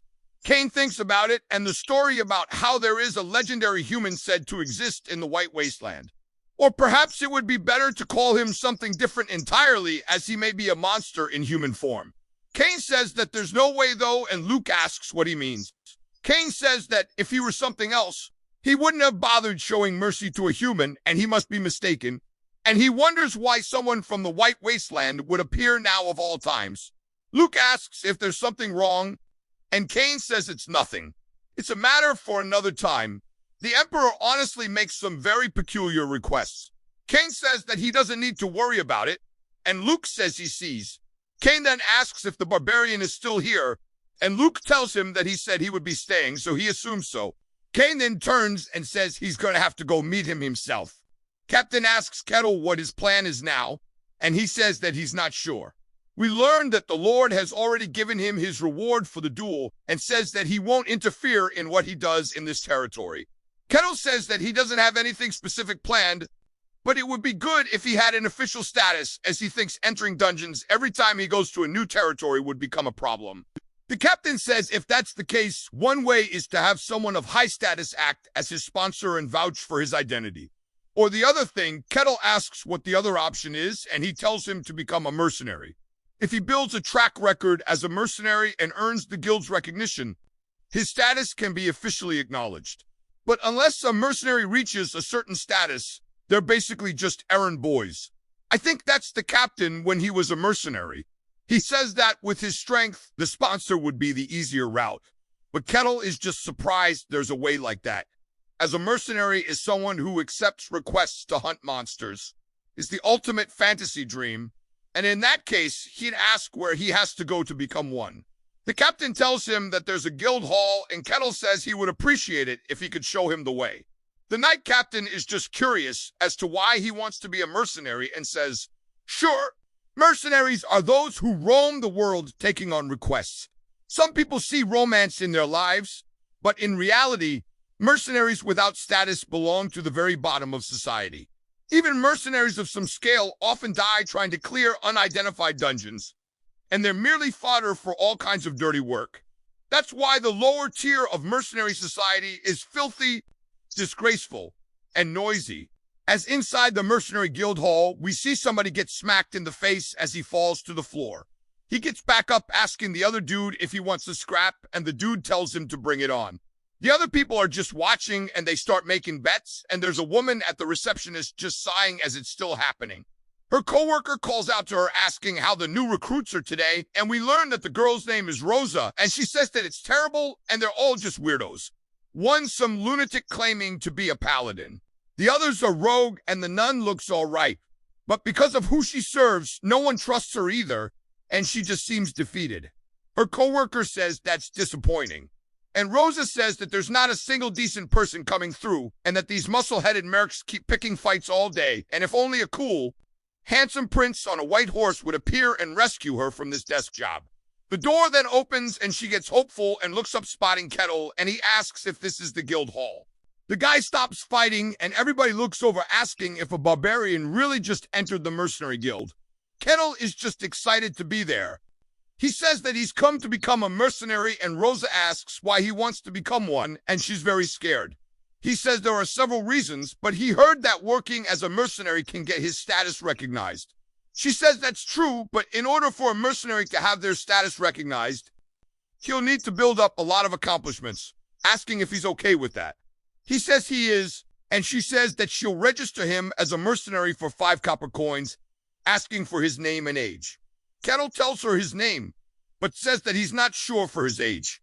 She says that she'll just put down something reasonable then, and then hands him his registration and his mercenary badge, and it represents his status, so he can't lose it. Kettle looks down at it and then picks it up all excited like a kid at Christmas. He asks what kind of jobs are available and if he can take one on right away. She asks if he means requests, as they don't call them jobs, and that these are the ones he can currently take on. He asks if this is really all there is after looking at it, as it's just things like herb gathering, basement cleaning, sewer cleaning, street cleaning, and night patrol. She says that since he's an F-rank mercenary, these are the only ones he can do, and she hears that barbarians are proud, and she's scared that he might lash out, and that if he starts with simpler jobs and builds up his record, he'll eventually qualify for harder ones. He says that he'll take this one, and she wonders what it'll be as he points to herb gathering. She asks if he's certain, and he says that this is the job, and he has no problem with it. He then asks where he has to gather them, and she says just outside the village, showing him an identification drawing of what they look like. He says that he'll head out now, and she says, okay. She's just a little surprised by how chill he is, and then he leaves just like that. Her coworker is freaking out, though. Kettle then heads into the woods, finding the herbs that look just like the drawing, and says that these herbs are good for wounds, but they look kind of strange. He takes off his shirt and says that he's packed some UV protection gear, and it's time for him to begin his first job as a mercenary. About 1 hour later, he returns with a whole bag full of them, asking if this is enough, and she says that's a lot. She wonders if maybe he's a criminal mastermind here to destroy the herb field. She's then noticed something, saying they're in excellent condition, and most mercs just rip them out like savages, so their value drops significantly. He says that he may not look like it, but he's confident in his delicate touch. She says she understands and thanks him for his hard work, giving him the reward for his request, which is 1 silver coin. It's enough to barely afford the cheapest meal, but still, it's the first money he's earned through honest work, and he's super excited about it. Turns out that he asked immediately for another request, and she can't believe how he's acting, even though he's a barbarian. Kettle says the sun is still high, so he'd like to get as much work done as he can. And she wonders why he looks so happy, and she says that she thinks this new guy's a weirdo, too. Kettle says that he'll go with this one next, as he's part 2 talking about the warehouse cleaning, but we see that he's actually marked off multiple other requests, and Rosa says that after herb gathering, this is the 3rd cleaning task. She wonders if maybe he likes cleaning and tells him that he should go ahead and accept it. Kettle then makes his way to the warehouse, entering it, and a woman looks over, and he says that he's here to clean. She starts freaking out, and he asks if she's the owner. She says that she is, but wonders why a barbarian is here. Kettle says cleaning the warehouse was simple. There was no issue with having to move the contents of the warehouse, and the next task was street cleaning, and that he just picked up a broom and started sweeping. At first, controlling his strength was tricky, but he did it with a lot of effort. We see somebody spying on him, and it's none other than Kane in a crazy getup asking what the hell he's doing. He's clearly at least superhuman, someone powerful enough to shake an entire kingdom if he felt like it. In other words, just by revealing his power, he could be treated with honor anywhere. Yet here he is, a barbarian who could solve anything by force, doing menial chores. It's not like he's doing them half-heartedly. He's doing them seriously with full effort. And Kane can't help but wonder why the hell Kettle's like this. Kettle is just enjoying his work. The next morning, the birds are chirping and he starts to wake up. He stepped out of bed and looks over, noticing a pouch on his table stand, and it turns out that it was from his work yesterday. Rosa said that he did great on his first day as a mercenary, giving him his reward for all quests. He did 15 in total, and each one gives him 1 silver coin. So he had a total of 15 silver coins now. He tells her that he's very grateful and he'll be back tomorrow. He says it's time to begin his second day in civilization. It jumps to a little girl crying her eyes out and all of the citizens looking worried as Kettle walking down the street. He comes to a stop and looks over, spotting a library. And when he enters, the woman welcomes him and he asks if he could read some of the books. Of course, she's scared of him. Inside the library, he picks out some of the books and begins reading through them one after the other. The librarian is just speechless. Kane as well can't believe a barbarian is reading a book. He's not visible, but he can sense him, no doubt. Barbarian, known to be brutish and ignorant, is reading. He wonders if they all have some sort of culture in the snowfield that the other barbarians don't have, or if maybe Kettle is just special. Kettle closes the book and says that the Empire won in the end. A few years ago, Mylina came to the snowfield saying she was going to sell weapons to the kingdom or the Empire. So the Empire won that war. It seems the current empire is extremely powerful, and the Varian Kingdom is practically a vassal state. The empire has already devoured half the human world and continues its aggressive expansion as if trying to swallow the whole world. Kettle thinks about them doing world conquests, saying that's enough about human affairs, and he wants to look into something more interesting and wants to see what's written about the non-human races. He says that there must be fantastical things written inside this book about all of the fantasy beings. He learned that the world's greatest cave, overflowing with rare ores like garbage, is the dwarven cave called Mantania. There's the fairy village, Pirapia, and the sky city of celestials, Legomaria, and the unreachable sacred ground, the sanctuary of all elves, which we know of because of the name Arcalia, and that even powerful rulers have tried at every means they have to uncover the location of Eflod. He says that he guesses he's acquired the incredible qualification to even go there. He then realizes something, as there are other places like the White Snowfield, the Demon Zones, places that reject human presence and are filled with twisted alien things. There aren't a few demon zones, but this world holds 5 exceptionally vast ones. The Silent Forest, which dies all things in stillness. The Abyss, which drags the world into evil. The Deep Sea, where primates breathe and live. The Hollowing Pit, where nothing exists. And the White Snowfield. Inside these demon zones dwell terrifying monsters called aberrations. However, these demons cannot cross into the human realm. Kettle wonders how big this world is, as the White Snowfield alone is enormous and there are multiple places just like it. He says that's all the information available here. He tells the librarian that he's very thankful she let him read the books. She says of course, and Kettle heads out back to the mercenary guild. He asks Rosa what kind of requests there are today. She's a little startled by him and gives him today's request forms, and of course he's just excited.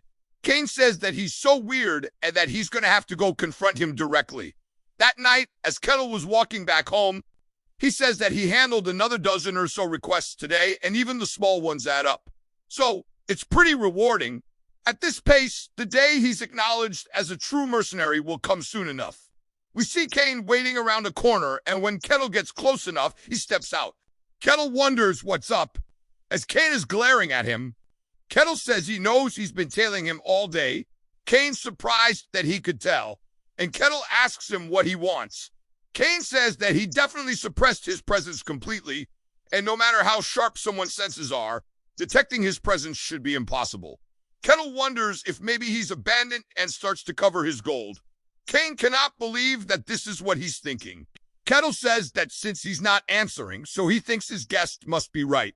Even though security here seems decent, there are still bandits around.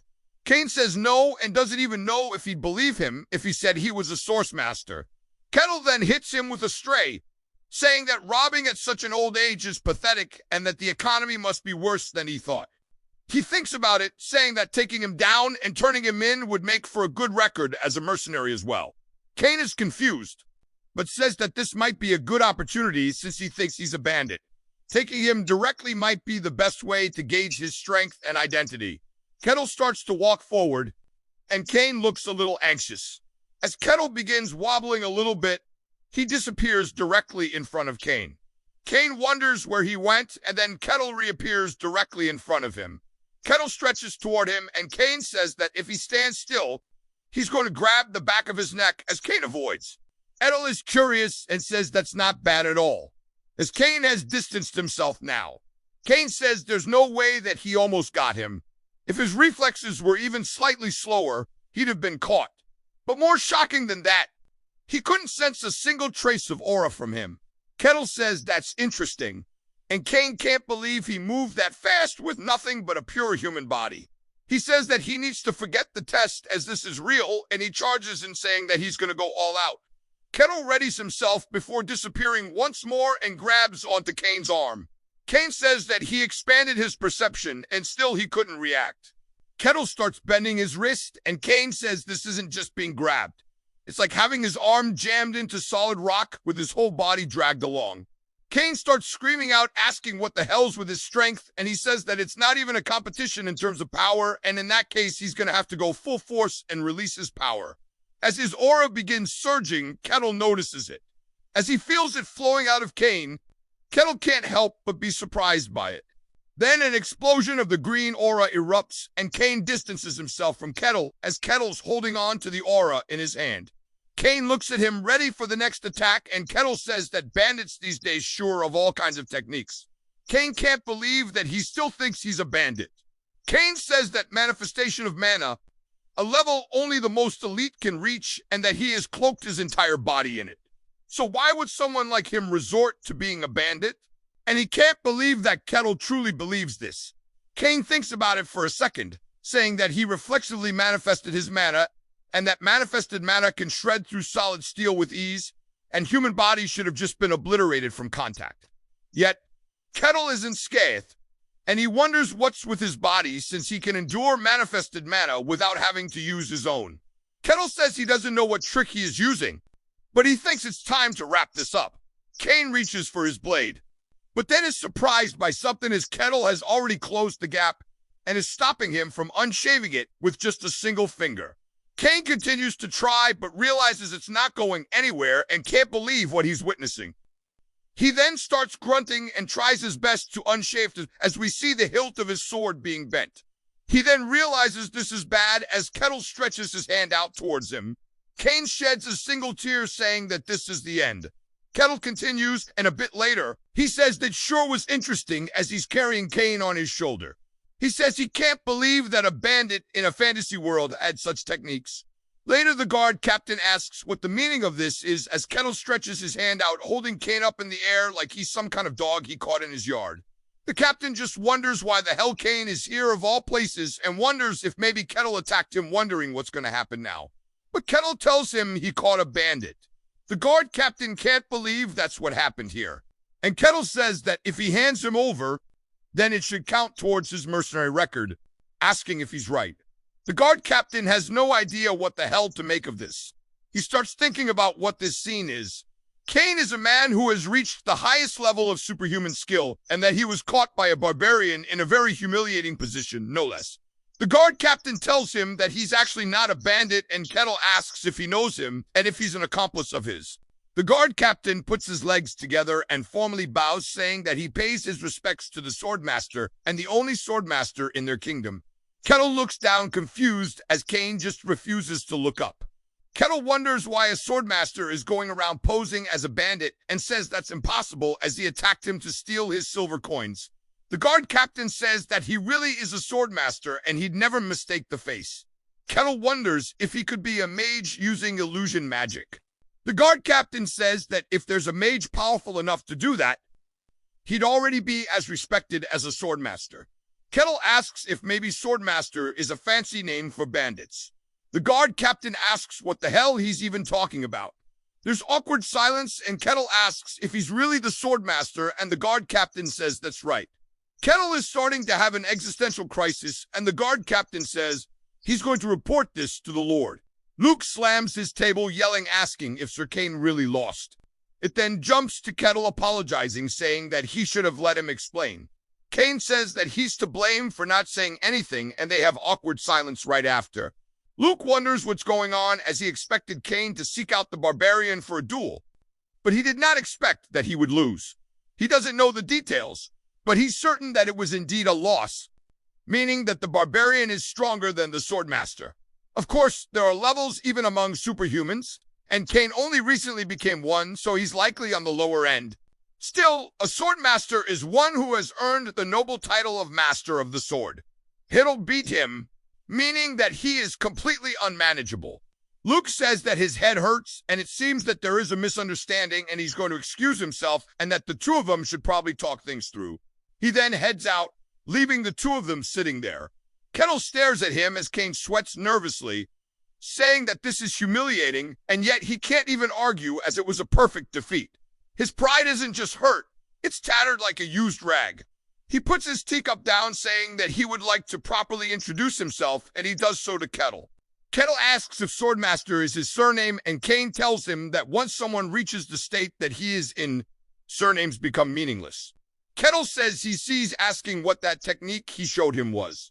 Cain is surprised that he is curious and starts to pull out his aura, asking if he means this.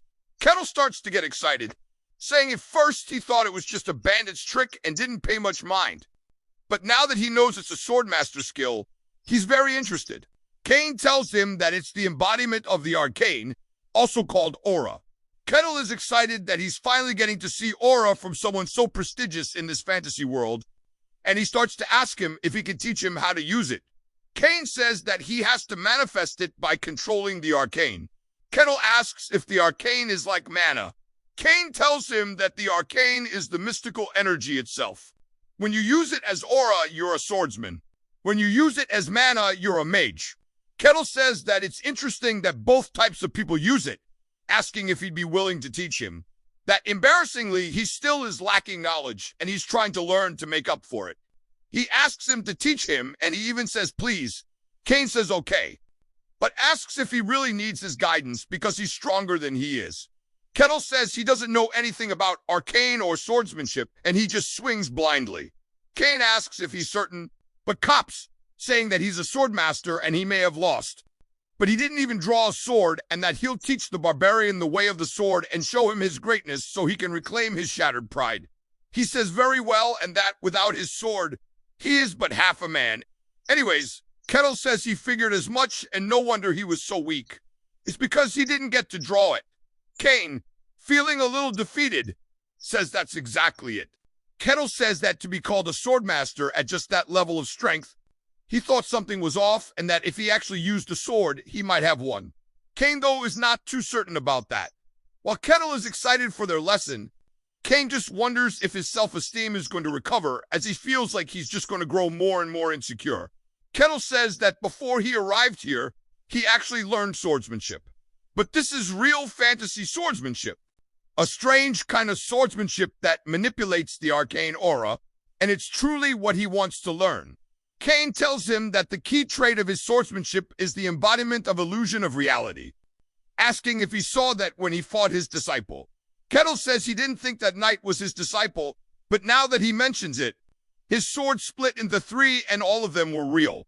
And if that's what he means by embodiment, wondering it's a technique based more on skill than strength. Cain says that's correct. Swordsmanship is the art of merging sword and aura to wield the arcane, and the one who reaches the end of that path becomes the swordmaster. Cain starts to imbue his sword with aura, and Kettle says that's so cool and looks really excited. Cain says it is. And while he still can't believe it's happening, he decides that if he's going to teach him barbarian swordsmanship, he needs to go all out.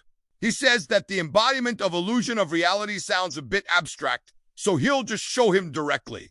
Cain locks in and swings forward with his sword covered in aura and shatters the ground with its attack, but then it splits out into 5 separate attacks. Kettle's surprised seeing that his strike actually split into 5, and it even reached the other side of the room. Cain says there are many techniques that create illusions using aura, but giving those illusions substance, only his swordsmanship can do that. Kettle mentions the technique, and Cain asks if he was impressed with it. Kettle says he feels like he could do it too, and Cain is just confused, asking what kind of nonsense he's talking about. He devoted his entire life to the sword, combined his natural talent with grueling effort, and he barely reached the swordsmanship through all that. There's no way someone could copy it just from seeing it once. Kettle says it'll be faster just to show him. As he grabs onto something which we see is actually an axe, Kettle widens his stance and raises the axe behind him.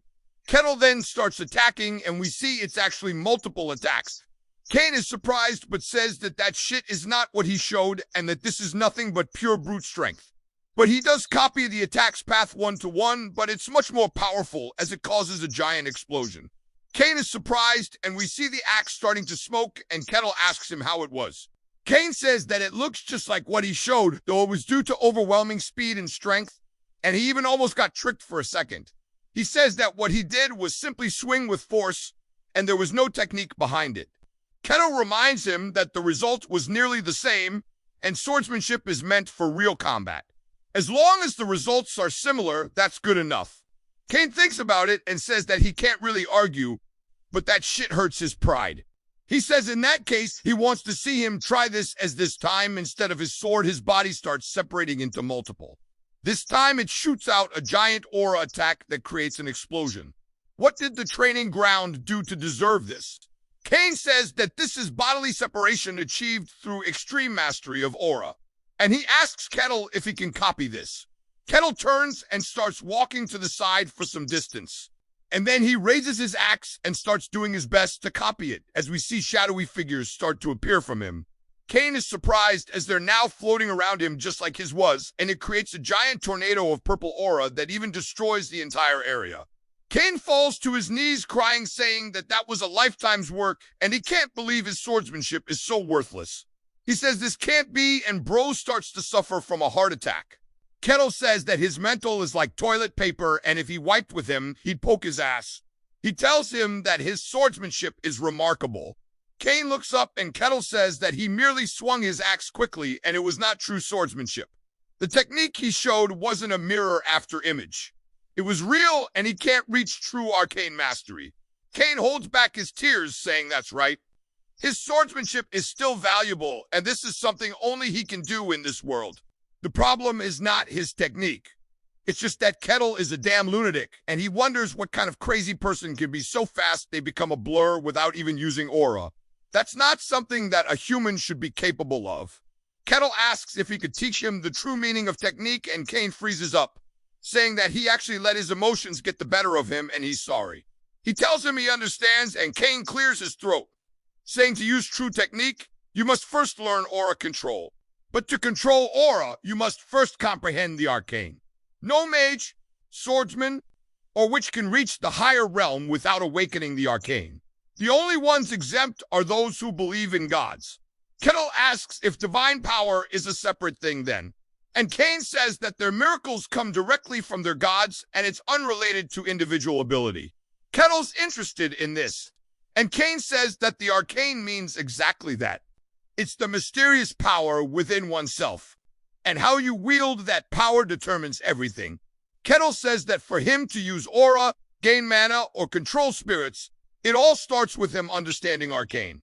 And we learn that the arcane has 5 stages. The most basic of this is arcane perception. It's a stage of knowing, awakening, sensing the arcane. Kettle asks if not anyone can sense it, and Kane tells him that unless one has talent, they can't even feel it. Those who can sense it are called third class. The ability to handle arcane is divided into 5 grades. Third class at the first level. Kettle recalls him hearing something similar 5 years ago from Mylina, saying that this must have been what she was talking about. Kane says that it's just a convenient classification and there are huge differences even within a class and the boundaries aren't clear. He just wants him to know the concept exists. Kettle says he understands, and Kane says they should begin, saying that the first step of the arcane is arcane perception. Kane tells Kettle to feel everything around him. To sense the arcane means awakening a perception he's never known, and he needs to expand his senses to the fullest. He needs to feel the wind brushing past him, feel the touch of the earth, and perceive everything in the wind as it sways, and within it feel a separate presence. Kettle sits there focusing on trying to feel it, but then snaps out of his concentration, saying that he can't feel shit. Kane is just surprised. He doesn't really know what to say at first and asks if he's certain, as he thought someone of his strength would easily do it, as it's not a rule. But those who are strong, even without mana, tend to sense it easily. But he supposes a barbarian is an exception to the rule and says that it might be a peculiarity of the White Wasteland. Kettle says he doesn't know and is no one around who has ever sensed anything like the arcane, as they don't even have brains. Kane tells him that sensing the arcane isn't easy even for most, and he wants to try channeling energy into him directly to open his path. Kettle gets excited, asking if he's going to transfer aura. Kane says something like that, and Kettle tells him he's really ready. Kane says all right, and then gets up, telling him to relax completely and focus inward and center his senses in his body, and then focus on feeling the mana he is channeling into him. Kane's then surprised, saying that his body is crazy, wondering if he's even a human. It feels like solid stone, and if you really compress his muscles to this point, saying there's no way this is human. Kettle asks if he's okay, and Kane says that his mind wandered, telling him that he's ready to begin. He'll start with the aura flow. What's important is awakening the arcane path within him, and finding that path is the goal.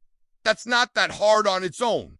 But then he thinks about it, wondering what's going on, as he can't find the arcane path inside of his body. Rather, he can't reach it. Kettle is just sitting there blissfully ignorant, thinking it's working. Kane says no matter how far he extends his aura, it touches nothing and sees nothing. It's like swimming in a deep abyss. Rather, it's like being crushed by the pressure of the deep, and tells him that it won't work. He clears his throat, and Kettle just wonders what's wrong and if he's saying that he lacks the talent. Kane says that it's not, that it's just channeling aura into him is not enough. To find the arcane, he must find the path within and awaken the dormant force. Kettle says he heard him mention that before, and Kane tells him that he just couldn't find the path to his arcade. Kettle wonders what's up, asking if it means he can't sense the arcane at all. Can't sense, that's not it. He couldn't even confirm if it's there. Kettle asks what it means then, and Kane tells him that his body is unnatural to find the arcane. Aura must reach deep inside, but his body is too dense. His aura couldn't even reach far enough inside, and he's never seen this before, saying maybe his raw physicality is interfering with aura. Kettle says that even a swordmaster can't help him, and he sighs, asking if he'll never gain the arcane.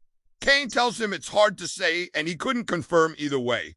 He couldn't even tell if the path exists within him, and he should consult a swordmaster more skilled with aura or go to the mage's tower. And either way, he's sorry. Kettle says it's fine, as there's still a chance, and that's enough for him now. He then sits up, saying that he's learned a lot from him, and he appreciates it. Kane is still just surprised, saying that every barbarian he's met was uncontrollable. They looted, perma-drank, and lived for violence, so society cast them out, but this one is different, and he asks if he would consider joining the kingdom. Kettle asks what he means, and Kane tells him that he wants him to pledge loyalty to the kingdom and receive a rank. With his strength, he could raise high, and he'd even sponsor him. Kettle tells him the offer is interesting, but he refuses, as he does not want to be tied down. Kane realizes, though, if they had him, they would even shake off the Empire's control. Kane asks if even being a noble rank would tempt him, as that's a huge offer. Kettle thinks about it and says that he would rather just enjoy his own freedom. Kane realizes he can't be controlled and tells him that he understands. Kettle then thanks him, saying that he will not forget his kindness.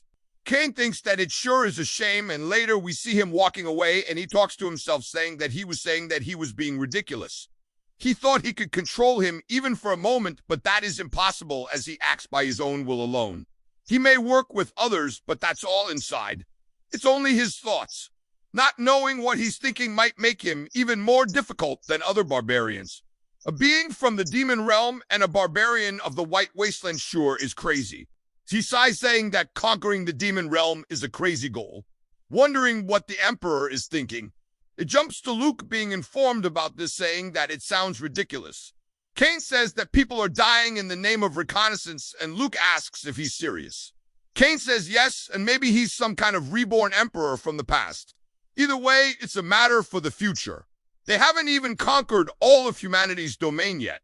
Luke says that it's only a matter of time, and Kane says that the land is still part of the Empire, so they could be summoned anytime, and it's best to be prepared.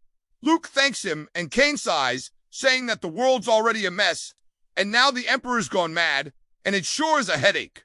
Luke's then surprised, asking if the rumors are true. Cain says they are, and the demons have started to move. Luke looks worried, and Cain says that dungeon outbreaks aren't normal either, and it's not confirmed. But some say the taint of the demon realm is leaking out, and that something's happening, and whatever it is bad for humans. But then again, maybe the strangest thing is already among them. Luke says that it's true, and Cain asks what he thinks. Luke says that he doesn't know. At the very least, he does understand that he's not an enemy, but beyond that, he cannot say. And of course, they're talking about Kettle. Back in town, Kettle's walking somewhere and spots something as there's a little kid scared with his mother. Another villager also hides from him, and Kettle thinks about it, asking if they're scared of him because of his clothes. He says maybe it's because he's not wearing proper clothes, and he says that a beast-hide vest is fine and all, but he guesses it doesn't exactly scream civilized. They probably think he's insane and want nothing to do with him. Of course, he's just misunderstanding, and he realizes what he must do, saying that it's time to go buy some actual clothes. He heads to a clothing store, and when he enters, the guy goes to welcome him before getting terrified. Kettle says he wants to buy some clothes. The guy apologizes, saying they have nothing in his size. Kettle says that's troublesome, asking if there's no other way. He says if he's willing to wait, they can make a custom order for him. Kettle asks if that's really an option, saying that he would love that. The worker says, of course, and they'll contact him when it's ready, but is scared to think about what will happen if Kettle doesn't like the clothes and if he'll really survive in the end of this. Later, on the way to the mercenary guild, he spots a little bead on the ground and goes to pick it up, wondering what a gemstone like this is doing on the floor. It starts shining brightly, and he wonders what it is and decides that he'll go ask Rosa about it. He then asks her if she knows what this is, saying that he picked it up on the way here. She says it does not look like an ordinary orb to her, and Kettle says he thought the same, and she says that it does not look like a gemstone either. The surface is smooth, and it seems like it has been carved or worked on by someone. There's no markings or names, and we see her eyes starting to go a little hazy, and she wonders if it holds any value. Kettle snaps his fingers, causing her to come back to her senses, and she sits there blankly. He asks if she's all right, and she asks what he means. He says that it looks like she was entranced by the orb, and she asks if he's certain. He tells her to forget about it, and she says that it's hard to figure out, but it feels like there's some strange energy coming from it, and wonders if he wants it appraised. He says that he appreciates it, but he'll do it himself as it's part of the fun. Then he asks what jobs are available, and she says that she'll get the request form. She hands it to him, and we see it's street cleaning, sewer cleaning, weed pulling, and potato digging. He looks really excited. That night, we see his reward baggie on his nightstand, and he says that it was another fulfilling day. But he really wonders what's the deal with this orb, as Rosa looked like she was losing her mind over it, and he wonders what kind of function it has. He then realizes something as he hears a voice saying to come to him. He wonders if it really just spoke to him. And inside of his mind, it just keeps saying to follow, and Kettle wonders where it's trying to lead him. He says that it's showing him a map in his head, saying it might be some kind of domination magic. Continues, and he thinks about it. Looking out the window, he says that there probably wouldn't be any harm to doing it. Continues, and Kettle says he is telling it to shut up. He then stops walking as he looks up, spotting a cave, wondering if this is the right place. He smiles as we see a skeleton's eyes. Continues, and Kettle says he's here, wondering where the body behind the voice is.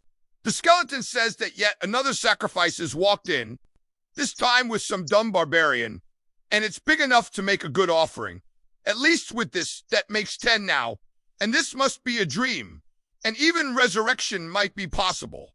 Poor guy is in for a world of hurt. We learned that in the past, during the Age of Great War, when many kingdoms fell, behind it all was an evil mage who manipulated and disturbed people's emotions. He controlled the minds of countless kings, incited war, and ruled over the kingdoms. But eventually, his atrocities crossed the line and caught up with him, and he was hunted down by heroes. However, just before his downfall, he had already transferred his soul into a life vessel, allowing him to become a lich. A lich is a being that, if it uses a soul into a life vessel, is undying until that vessel is destroyed. Thus, the once world-dominating evil mage became a lich and began planning his resurrection. Since he needed many lives to be sacrificed for his revival, he settled near a remote thief and began spreading bewitching orbs, slowly luring in sacrifices. He offers sacrifices to form the monocorn needed for revival and once again plans to conquer the world using great power. His goal was steadily drawing closer to success. It turns out that he picked Kettle's territory because it's a remote one, and he needed to grow his power in secret. So he chose a secluded place far from the public, and that's why the presence of a barbarian here is very unusual. He says the creature from the North Shore came a long way, and judging by his size, he'll make a fine offering. The orb was enchanted with a special effect. It only lures in those who have not awakened to the arcane. Therefore, those drawn in by the orb are people ignorant of the arcane. That would mean the barbarian is just another ordinary soul with no sense of arcane. So, for him to seem unaffected, it must be a fluke. He continuously watches, saying that he's going to be fuel for his resurrection. Kettle finally arrives at some doors, saying this must be the place. He walks forward and then is surprised as what he meets is the lich before him who's ready to offer him up. Kettle asks if it's really a lich. It's the realm only reached by mages who have reached the extreme, the ultimate fantasy villain always present in these kinds of stories, and he can't believe he's seeing one in person. The lich asks what the barbarian is doing and if he wasn't lured by the orb. Kettle says that must be how he's been luring people here and laughs. The lich says that he doesn't sense arcane from him and he's meant to just be a normal barbarian. So for him to be unaffected now, he thinks it's just a metal protection artifact and a high-grade one no less powerful enough to block his senses. He doesn't know how a barbarian could possibly have such a thing, but it looks like he got lucky and stumbled upon a good artifact before coming here. Kettle says he doesn't have anything like that, and the lich says that he can't lie to him. If he had quietly fallen under the spell, he could have died painlessly, but now he's going to have to crush him by force. As he summons some skeletons to deal with him, as they start charging in, Kettle says that a dungeon with an evil lich inside shore is a fun encounter, and he's starting to understand what's going on. The skeleton leaps towards him, and Kettle smacks the piss out of its head, deleting it. The lich is surprised as he sees it turn into dust, and Kettle says that it's pretty flimsy, a lot worse than he expected. The lich grows a little nervous, saying that he'll see if his tongue still works when his arms and legs are gone, and he just needs him alive, even if it's barely. He summons even more skeletons, saying to cut him down. He's just going to have to get rid of the lich. He clenches his fist, then smacks one of their heads off and follows up, hitting another one with the left, and then another with a high kick and slams the final one into the ground. The lich is utterly speechless, and Kettle says it's just as he thought. Kazan was right.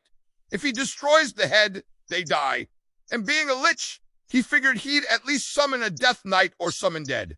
And he can't believe it's just skeletons. The lich can't believe he's catching strays like this and says that he's done playing nice.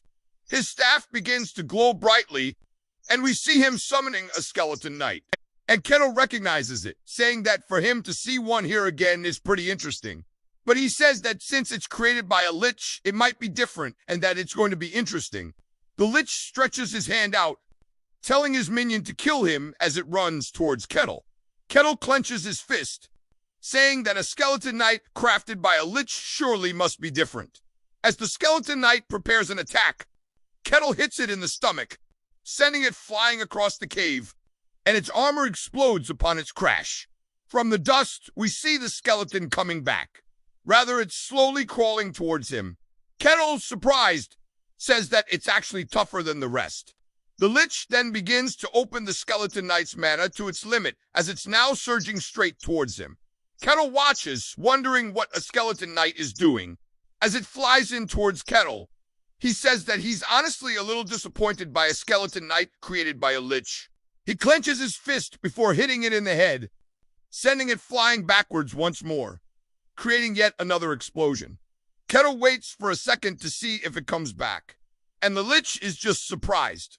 Of course, the knight didn't come back up this time, and Kettle steps on its hand, saying it's unusual, but not all that different in the end, asking if this is all he has to offer. The Lich asks who he is.